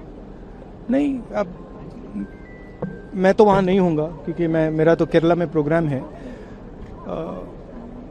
देखिए, ठीक है, ऑल पार्टी मीटिंग बुलाई है, डिबेट होना चाहिए, बट आपने स्ट्रक्चरल गलती कर दी है। आपने पूरा ढांचा उड़ा दिया है। ठीक है, अब उसको आप ठीक नहीं कर सकते हैं। उसको ठीक करने में बहुत टाइम लगेगा और प्राइम मिनिस्टर मोदी तो कर ही नहीं सकते। मैं आपको लिख के दे रहा हूं, प्राइम मिनिस्टर मोदी जो अमेरिका कहेगा और जो इजराइल कहेगा वो प्राइम मिनिस्टर मोदी करेंगे। वो हिंदुस्तान के इंटरेस्ट में काम नहीं करेंगे, किसानों के इंटरेस्ट में काम नहीं करेंगे। वो जो अमेरिका और जो इजराइल कहेगा वो करेंगे। आप देख लेना। राहुल गांधी जी ने कहा, इररिलेवेंट भाषण दिया प्रधानमंत्री ने। उन्होंने कहा हमारी पोजीशन क्या है, भारत की पोजीशन क्या है, भारत का प्रधानमंत्री बोल रहा है, लगना चाहिए कि भारत का प्रधानमंत्री बोल रहा है, हमारी क्या पोजीशन है इस युद्ध के अंदर। और कॉम्प्रोमाइज ये शब्द उन्होंने फिर आज 2 बार इस्तेमाल किया। मैं उससे पहले सर एक बात कहना चाह रहा था। अभी आप जो प्रधानमंत्री का भाषण सुन रहे थे वो लाइव भाषण था, मतलब प्रधानमंत्री बोल रहे थे और आप सुन रहे थे। राहुल गांधी का जो बयान आया ये रिकॉर्डेड बयान है, मतलब ये बयान थोड़ी देर पहले आया था। आज राहुल गांधी ने प्रधानमंत्री का भाषण सुने बगैर कमेंट कर दिया। राज्यसभा में भाषण चल रहा है, 20 मिनट तो बोले प्रधानमंत्री ना, 25 मिनट तो 20-25 मिनट सुन लेते, उनको आज जो बोले उस पर रिएक्ट करते। कल के भाषण पे आज पार्लियामेंट हाउस के अंदर रिएक्शन दे रहे हैं राहुल गांधी। ये 20 मिनट का राज्यसभा का भाषण आज क्या उनको नहीं सुनना चाहिए था? वो लीडर ऑफ ऑपोजिशन है, मैं इसीलिए कह रहा हूं आज जो प्राइम मिनिस्टर बोल रहे हैं देश के लीडर ऑफ ऑपोजिशन, उस पर रिएक्ट करेगा ना। आज उनके भाषण में है नई बात, उसको सुन के उनको बोलना चाहिए था। मुझे पहली बात ये लगी, बाकी अब उन्होंने जो बोला हमारी पोजीशन क्या है यही समझ में नहीं आ रहा है। जो अमेरिका इजराइल कहेगा वो मोदी जी कर लेंगे और इररिलेवेंट भाषण है। मुझे लगता है कि राहुल गांधी जो कुछ भी बोल रहे हैं हमें शायद उनको भी समझ नहीं आ रही कि वो क्या बोल रहे हैं और वो क्या कहना चाहते हैं। ऐसा कौन सा स्ट्रक्चर था फॉरेन पॉलिसी के अंदर, जो स्ट्रक्चर था जिसको नरेंद्र मोदी ने खत्म कर दिया? क्या इजराइल के साथ खड़े हो गए या अमेरिका के साथ खड़े हो गए या ईरान के साथ खड़े हो गए? प्रतिदिन ये बात लोग कह रहा है, दोहरा रहा है। जितने भी फॉरेन पॉलिसी एक्सपर्ट्स हैं वो सब एक बात पर कम से कम अग्रिड हैं कि आज भारत जिस स्थिति में है वहां पर वो किसी के साथ खड़ा होना हुआ नहीं दिखना चाहिए, और वही काम किया है। स्ट्रेट ऑफ हॉर्मुज पर प्रधानमंत्री की कल बहुत बेबाक सटीक टिप्पणी थी। ये हमें एक्सेप्टेबल नहीं है, क्योंकि ये दुनिया, और उसमें भारत भी शामिल है, सिंगापुर भी शामिल है, जापान भी शामिल है, पूरी दुनिया की अर्थव्यवस्था के लिए ये खतरनाक है कि स्ट्रेट ऑफ हॉर्मुज जो है वो बंद हो, वो स्ट्रेट ऑफ हॉर्मुज का वेपनाइजेशन हो, वो हटना चाहिए। इस बात पर प्रधानमंत्री जी अब ये अमेरिका के साथ हो जाए इसमें, या हम इजराइल के साथ हो जाए, या हम यूरोपियन यूनियन भी यही बात कर रहे हैं, G7 के कंट्री वही बात कर रहे हैं, नाटो के कंट्री वही बात कर रहे हैं, जापान भी वही बात कर रहा है, सिंगापुर भी वही बात कर रहा है, सारे लोग उसके बारे में बात कर रहे हैं। तो हम क्या उस हालत में हम ईरान के साथ जाकर के खड़े हो जाए, ईरान के खिलाफ खड़े हो रहे हैं? बिल्कुल ही नहीं। ऐसा कह करके हम ईरान के खिलाफ, हम अपने अर्थव्यवस्था को बचाने के लिए, ऊर्जा सुरक्षा को बचाने के लिए ऐसी बात कर रहे हैं। और ये बार बार हमेशा डिस्कशन नहीं होता, प्रधानमंत्री कंप्रोमाइज्ड है। मुझे लगता है कि ये भद्दी भाषा है। आपको डिस्कशन करना चाहिए था, आपको नोटिस दे देते ना, रूल है, प्रोविजन है, और उस प्रोविजन के अंदर इस पर डिस्कशन करा लेते। क्या दिक्कत थी? अब पता नहीं राहुल गांधी क्या सुनना चाहते हैं प्रधानमंत्री के मुंह से, लेकिन उन्होंने कहा मजा नहीं आया। भारत का प्रधानमंत्री बोल रहा है, ऐसा नहीं लगा। त्रिपाठी जी, सबसे पहले तो फैक्ट से शुरुआत करूंगा। उन्होंने कहा कि किसान के साथ तो खड़े नहीं होते हैं। 250 रुपए की जो खाद की बोरी मिलती है 45 किलो की किसान को, उसकी कीमत है 2500 रुपया। भारत सरकार वो सारी की सारी सब्सिडी उसको बर्दाश्त करती है और उसके लिए कोई फर्टिलाइजर बॉन्ड नहीं कर दिया है कि 5 साल बाद उसको कोई दूसरी सरकार आएगी तो उसका कर्जा चुकाएगी। जैसे 1.5 लाख के ऑयल बॉन्ड को भारत सरकार कर्जा लेती है और ये जो मोदी सरकार आती है भारत सरकार वो उसको चुकाती है। तो कोई कह सकता है जनता का ही पैसा, बिल्कुल जनता का 1.5 लाख पैसा, करोड़ का 3.25 लाख करोड़, लगभग 3.5 लाख करोड़। तो दोनों ये हुआ। तो पहला तो ये कि 2,500 की बोरी 250 में मिलती है। दूसरा, मुझे लगता है और अब मुझे ये जिसको कहते हैं ना कि पक्के तौर पर यकीन होता जा रहा है कि Rahul Gandhi is seriously compromised with some foreign forces. इसमें अब कोई मुझे कंफ्यूजन नहीं दिखता है, वरना बार बार भारत के प्रधानमंत्री को कंप्रोमाइज कहना और ये नैरेटिव क्रिएट करने की कोशिश करना, इसका मतलब कहीं से बहुत दबाव है राहुल गांधी के ऊपर। अब वो पहले भी विदेश जाते थे तो क्या क्या करते थे वो सबको ध्यान में, क्या कहां किया उन्होंने जिसकी वजह से कॉम्प्रोमाइज हो गए ईश्वर जाने। लेकिन शायद यही वजह है कि इररिलेवेंट बात करते हैं, यही वजह है कि राज्यसभा में प्रधानमंत्री का भाषण सुनने तक की वो जहमत नहीं उठाते, क्योंकि बोलना उनको वही है, जो निबंध रट कर आए हैं उनको वही बात करनी। जब हम कहते हैं कि दुनिया देखे कि भारत का प्रधानमंत्री बोल, दुनिया तो देख रही नहीं कि भारत का प्रधानमंत्री बोल रहा है। आज की राज्यसभा का भाषण अगर आप सुन लेते तो आप, उन्होंने कहा कि पश्चिम एशिया के राष्ट्राध्यक्षों से 2 बार मैं बात कर चुका हूं, यानी सीधे प्राइम मिनिस्टर ने 2 बार रीच आउट किया। हमारा विदेश मंत्री वो लगभग यूरोपीय यूनियन से लेकर गल्फ कंट्रीज से लेकर सबके साथ मिल रहा है, और जब देश में भी है तो यहां के सभी राजदूतों के साथ मिल रहे हैं। हमारी जो भूमिका है वो इतनी स्ट्रांग है जिसको यूएस भी मान रहा है, ईरान भी मान रहा है, इजराइल भी मान रहा है और गल्फ कंट्रीज भी मान रही, यूरोप जो दूसरा थोड़ा किनारे है वो भी मान रहा है। लेकिन सवाल ये ना, हमारे विपक्ष को कुछ नहीं सूझता है तो एक तय बात कह देते हैं। और मैं फिर से कह रहा हूं, मुझे लगता है कि राहुल गांधी कहीं सीरियसली कंप्रोमाइज्ड है। चलिए, राहुल गांधी ने जो सवाल उठाया वो हम भी बात कर लेते हैं। क्या वाकई भारत की कोई पोजीशन नहीं है? राहुल गांधी ने कहा क्या पोजीशन है इस युद्ध में भारत की? क्या कोई हमने रुख नहीं रखा इस पर? भारत ने अपने तरीके से रुख रखा है। वो कुछ स्पेसिफिक चाहते होंगे कि ईरान के साथ हम खड़े दिखाई दें या इजराइल के खिलाफ खड़े दिखाई दें, वो राहुल जी की इच्छा होगी। लेकिन मैं समझता हूँ राहुल जी को एक तो ये करना ही चाहिए था कि जब आज प्रधानमंत्री बोल रहे हैं, उनको जानकारी, हालांकि वो उस हाउस के मेंबर नहीं है, लेकिन फिर भी उनको सुनना था और उसके बाद रिएक्ट करना चाहिए। रिएक्ट करने में तो कोई परेशानी नहीं है, उसके बाद रिएक्ट कर सकते थे कि प्रधानमंत्री, ये भी कह सकते थे प्रधानमंत्री जी आज भी कुछ नहीं बोला। यदि उनको लगता है ऐसा तो वो बोल सकते थे। कल भी सुना, आज भी सुना और मुझे आज भी कुछ सोनिया गांधी रिएक्ट कर देती है, सोनिया गांधी राज्यसभा की सांसद है, लेकिन नहीं, यदि राहुल जी को ही बोलना है तो वो, और वो गाड़ी में बैठ रहे थे, रिएक्शन दिया और चले गए। राहुल जी को सवाल तो ये करना चाहिए कि भाई या तो वो सुझाव देंगे कि प्रधानमंत्री जी को या भारत सरकार को क्या करना चाहिए आज की तारीख में। एक काम तो उनके पास ये होता है, दूसरा काम उनके पास होता है सवाल उठाने का। तो वो सवाल ये कि जो भारत सरकार कर रहे हैं, यानी प्रधानमंत्री जी कर रहे हैं, समझ लीजिए, तो उसमें किन किन चीज़ों पर उन्हें आपत्ति है या उससे भारत का क्या नुकसान हो रहा है। मैं ये जानना चाहता हूं कि प्रधानमंत्री जी क्या कर रहे हैं, मैं नहीं समझता, ठीक है, एक कॉमन मैन की तौर पर। तो राहुल जी की ये जिम्मेदारी बनती है, अगर वो उनको कंप्रोमाइज मानते हैं तो वो बताएं कि भारत का क्या क्या नुकसान प्रधानमंत्री के अभी जो ताज़ा हालात हैं उनके फैसलों से या कदमों से हुआ। तभी हमें समझ में आएगी ना बात, कंप्रोमाइज कैसे होते हैं। भाई ये बताएं, ये फैसला किया प्रधानमंत्री ने या भारत सरकार ने, उस पर है। तो वो बातों की चर्चा वो नहीं कर रहे। दूसरा काम था कि वो बताते कि सरकार को ये करना चाहिए, इस पर चर्चा कर सकते। प्रधानमंत्री जी नहीं बुला रहे, वो एक चिट्ठी लिख देते प्रधानमंत्री जी को कि भाई ये बातें हैं, प्रधानमंत्री इस पर बात करें, अपनी राय रखें। कोई एक ऐसा रास्ता निकालने से थोड़ी सी ज्यादा जिम्मेदार तरीके की भूमिका, कॉन्क्रीट सॉल्यूशन होता, या कॉन्क्रीट ये बताते कि भाई ये परेशानी है, गड़बड़ है, ये गड़बड़ की जा रही है, हमने ये बदलाव किया है, हमको ये नहीं करना चाहिए। वो सारी बातें होनी चाहिए, वो यहाँ नहीं दिखाई दे रही। और ये मैं इसको मानता हूँ कि आज जब 2:20 तक प्रधानमंत्री बोल रहे हैं तो उसके 15 मिनट बाद आप उस पर जवाब देते और यही जवाब देते, भले यही बोलते। नहीं, वेस्ट एशिया पर चर्चा के लिए यदि नोटिस विपक्ष ने दिया क्या? अच्छा, दूसरी बात ये समीर जी, बस एक चीज में मतलब, अब प्रधानमंत्री ने कहा देश के पास क्रूड ऑयल से ही तेल, पेट्रोल बनेगा, डीजल बनेगा, एलपीजी बनेगी, एलएनजी, सब कुछ क्रूड से ही बनना है। तो वो कह रहे हैं कि क्रूड का हमारे पास पर्याप्त स्टॉक भी है, स्टोरेज भी है और सप्लाई भी है, ये प्रधानमंत्री ने कहा। अब अगर वो इसको आगे आने वाले दिनों में वॉक द टॉक ना हो कि भाई हो जाए शॉर्टेज, तो फिर आप सवाल उठा सकते हैं कि प्रधानमंत्री तो कह रहे थे कि हमारे पास रिजर्व है, तो ठीक है, आप तब सवाल करें। आज की परिस्थिति में क्या भारत में पेट्रोल पंपों पे तेल नहीं मिल रहा है? कुछ जगहों पर अफवाहों की वजह से नहीं मिल रहा है, लेकिन ऑयल कंपनीज कह रही है हमारे पास स्टॉक है, सभी जगह जा रहा है। गैस की किल्लत है, सरकार भी मान रही है गैस की किल्लत है। उन्होंने कहा कि हम इसीलिए मूव करना चाहते हैं एलएनजी पीएनजी के ऊपर, उस पर हमारा काफी जोर भी है। फिर मैं आपको बताता हूं कि युद्ध शुरू होने के बाद से अभी तक किस किस देश में तेल के दाम बढ़ चुके हैं और कितने बढ़ चुके हैं। ऑस्ट्रेलिया में 32.5%, वियतनाम में 32%, पाकिस्तान में 25%, यूएसए में 23.5%, कंबोडिया में 19.5%, कनाडा में 17.5%। कनाडा और यूएसए ये ऑयल प्रोड्यूसिंग कंट्रीज हैं, इनके पास अपना तेल का भंडार है, तब भी वहां पर 20% करीब तेल बढ़ गया है। चाइना में 10.5% बढ़ गया है, वो एक साल का रिजर्व रखता है तब भी उसने 10% दाम अपने यहां बढ़ा दिया। फ्रांस 10%, टर्की 7.5%, यूएई 7%, जापान में भी आधा % की बढ़ोतरी हो गई है।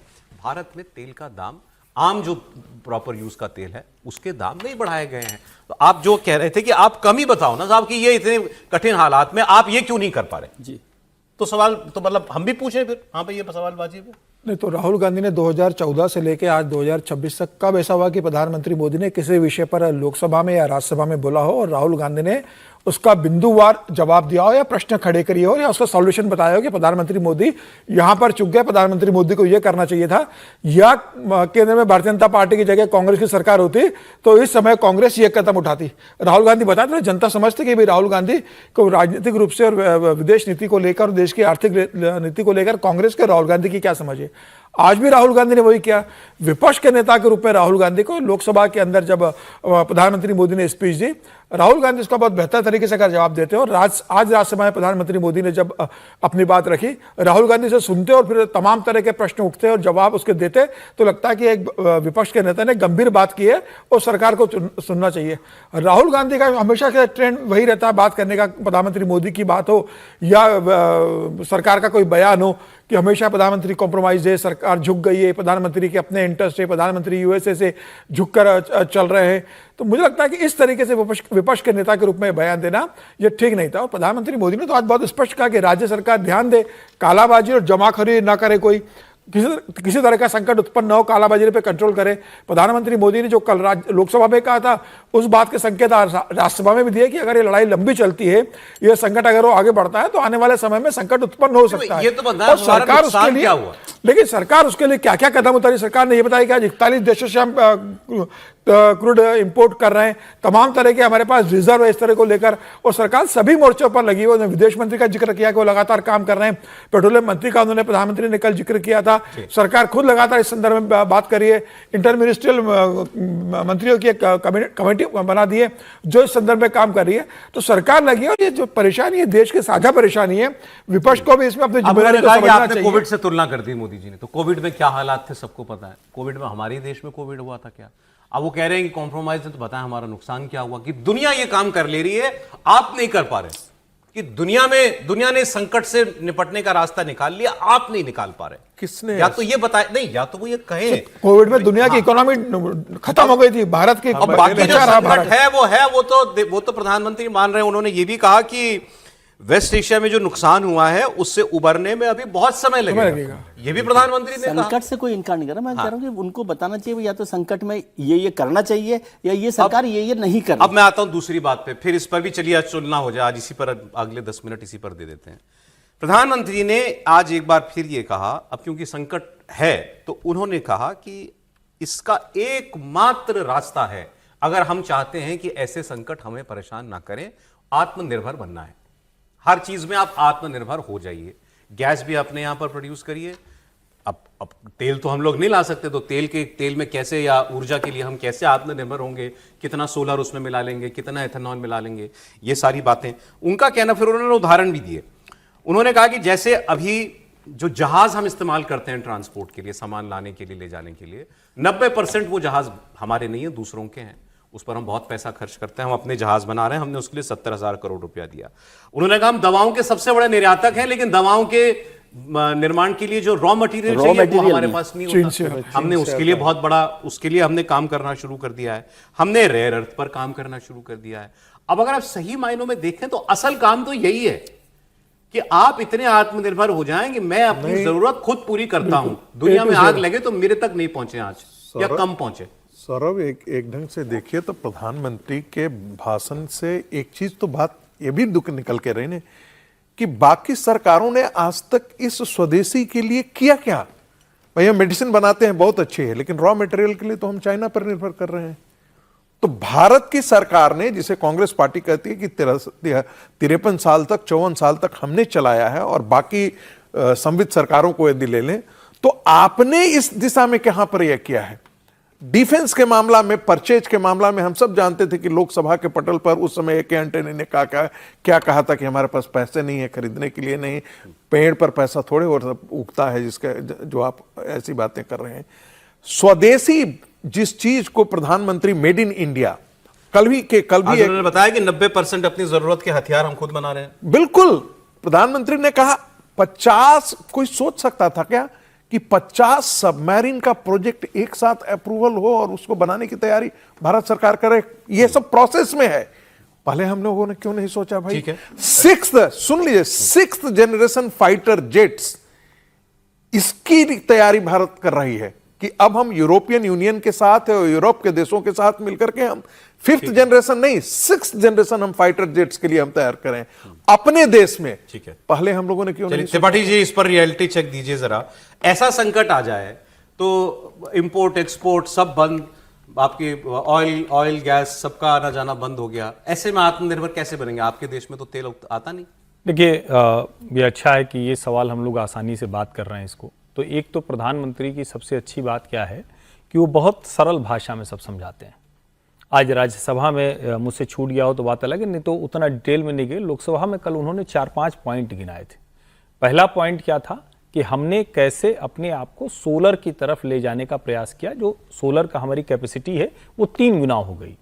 दूसरा उन्होंने बताया कि मेट्रो का अगर ये नहीं हुआ होता तो कितना, और मेरे ख्याल से 1.5 लाख बैरल वो प्रतिदिन का, और कैसे वो उसको उन्होंने बताया कि वो भी बढ़ जाता। शायद मैं नंबर भूल रहा हूं, लेकिन वो तीसरा उन्होंने जो बताया वो सबसे शानदार है। भारत में सारे ट्रैक इलेक्ट्रीफाई हो गए, तो डीजल वाला मसला ही नहीं रहा, तो आप उससे फ्री हो गए, तो आपको डीजल का संकट नहीं।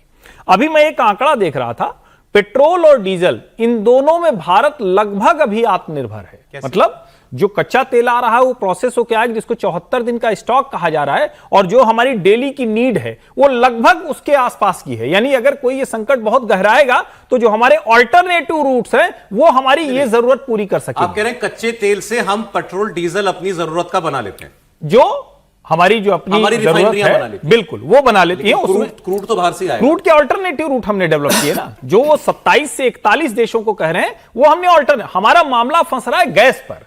गैस में भी जो 50% है, जिसको हम पीएनजी कह रहे हैं, उसको हमने बहुत हद तक साथ लिया है। अब इसको एक जो जरूरी चीज है, 28 फरवरी को देश में रिकॉर्ड इलेक्ट्रिसिटी प्रोडक्शन हुआ है। यानी हमारी जितनी जरूरत है उससे हम ज्यादा उत्पादन करें। अब इसको जरा दूसरी तरह से देखिए, जिस देश में शहर से बाहर निकलिए घुप अंधेरा, जिस देश में 2013 में नॉर्दर्न ग्रिड फेल हो गई तो 48 घंटे 72 घंटे बिजली का पता नहीं, जिस देश में 16-17 घंटे के बाद बिजली रहेगी या नहीं रहेगी, वहां आपको एक्सेस हो गया। क्या हुआ? हमारे पास यह विकल्प है कि अगर मतलब ये ऐसा होगा नहीं अभी, लेकिन मान लीजिए कि 2 महीने युद्ध चल गया, हमारे हाथ में नहीं, तो हमारे पास इलेक्ट्रिसिटी के जरिए वो चूल्हा के, जिसको हम सेल्फ सस्टेन कहते हैं, वो हमारे पास गुंजाइश है, हम उस तरफ जा सकते हैं। हमारा पर इंडक्शन पर बना रहे होंगे तो लगभग वही स्थिति आ जाएगी जिसको हम कह रहे हैं। तो हमारा एक ओवरऑल इसमें है। हाँ, मुश्किल कहां है? इंडस्ट्रियल सेटअप में मुश्किल है, जो इससे जुड़ी दूसरी चीजें, जो इससे उद्योग हैं, उनकी मुश्किल है। मुझे इस बात का जवाब और दे दीजिए, ये जो कैपेसिटी बिल्डिंग प्रधानमंत्री कह रहे हैं कि हमने 1 दशक में की, क्या ये दोष दिया जा सकता है पूर्व की सरकार को कि आपने कुछ नहीं किया था इसमें? निश्चित रूप से पूछा जाना चाहिए, दोष नहीं, पूछा जाना चाहिए कि भाई आप इतने समय लंबे सरकार में रहे हो। जिस दिशा में 2014 के बाद प्रधानमंत्री मोदी ने काम करना शुरू करा है, उसके पहले की सरकारों के वो विजन में क्यों नहीं था, वो उनके ध्यान में क्यों नहीं था कि देश को आत्मनिर्भरता की ओर लेके जाना है। ये प्रधानमंत्री मोदी ने 2014 के बाद कहा ना कि निर्भरता से आत्मनिर्भरता की ओर हमें यात्रा करनी है। तो 2014 के पहले जिस तरह से हम निर्भर थे, किसी भी तरह का आपके पास रिजर्व की कोई व्यवस्था नहीं थी।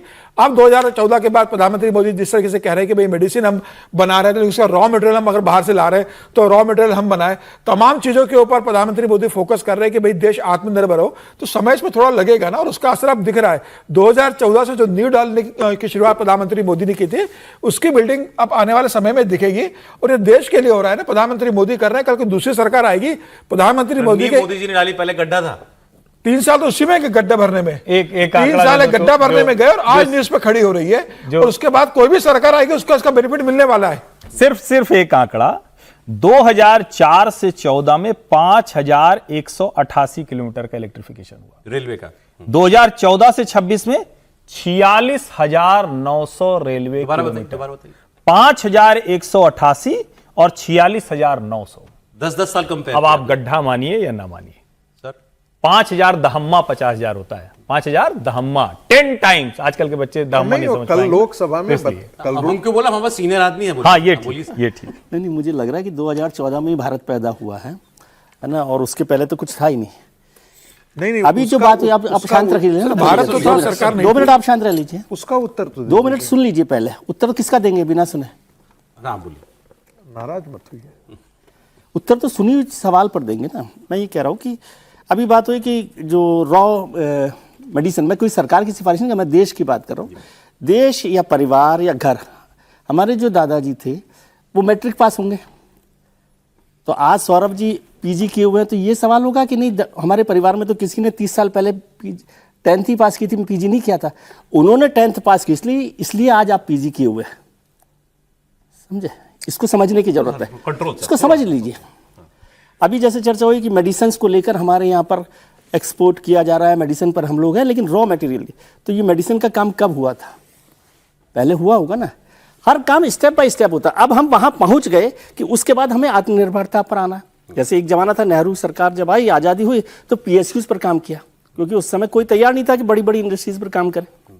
अब आज PSUs की जरूरत नहीं है, तो इंडस्ट्रीज आ गए। आज हम ऊपर की मंजिल पे हैं तो सीढ़ियां किसी और ने बनाई है ना। आप तीसरी मंजिल पे जो AC रूम बनाया है वो बिना ग्राउंड फ्लोर के तो नहीं बनाया ना, तो वो फर्क है। रफ्तार पहले कम रही, उसकी भी वजह होती है, क्योंकि आप एक परिवार में रहते हैं। उस समय आपके परिवार में 1,000 रुपए की तनख्वाह थी, आज आप 5 लाख रुपए कमा रहे हैं, और वो 5 लाख रुपए इसलिए कमा रहे हैं क्योंकि उन्होंने 1,000 रुपए कमा के आपको इस लायक बनाया कि आप 5 लाख रुपए कमाएं। अभी इनका जवाब प्रोफेसर साहब बस एक मिनट जरूरी है सर, एक मिनट बस जरूरी है, जरूर फिर आप बोल दीजिएगा। चुटकुला बोलने का 2004 से 9 1.2 किलोमीटर प्रतिदिन, 2009 से 14 1.7 किलोमीटर प्रतिदिन। ये रेलवे की बात कर रहा हूं। इसका मतलब क्या हुआ कि आपके पास ताकत तो आ गई थी, बाप दादा तो दे के चले गए थे, बेटवा नालायक था इसलिए नहीं कर पाया, और 2014 से 19 आया तो 7.5 किलोमीटर प्रतिदिन हो गया, और 19 से 25 में क्या हुआ 15.2 किलोमीटर पर डे। इलेक्ट्रिफिकेशन बता रहा है, पटरी बिछाने के। मैं इलेक्ट्रिफिकेशन की बात कर रहा हूं, सिर्फ एक बात कर रहा हूं। मैं क्यों ये कह रहा हूं, जब हम इसके आगे सरकार काम नहीं कर रही, मुझे चुटकुला तो सर मुझे जोड़ लेना, आज अंत चुटकुले जैसे नहीं हर समय रहा था। नेहरू जी ने IIT कर दिया था, वहां कर दिया था, एम्स कर दिया था।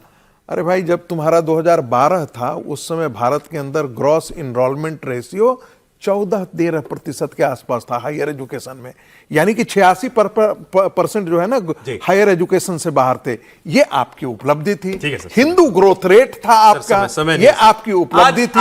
आज की उपलब्धि देख लीजिए, आज आप चूक गए, लेकिन आज आप चूक गए मौका। सर समय खत्म। मुझे लगा जब इन्होंने कहा कि चुटकुला सुनाना है तो आप कहेंगे कि अभी तक आप गंभीर बात कर रहे थे। नहीं ठीक है, वो नहीं, उनको बोलने का अधिकार है। नहीं, लेकिन ट्रेडमार्क है तंज। आज मुझे लगा कि समय खत्म हो गया। हाँ चलिए ठीक है सर। अब ये बहस तो फिर अब कितनी बहुत देर तक चल सकती थी, कल कंटिन्यू कर लेंगे। आज इतना ही समय था। शुक्रिया हर्षवर्धन जी। नहीं, आप लोग पर कंटिन्यू हो जाना चाहिए। प्रोफेसर साहब, सभी जी बहुत धन्यवाद।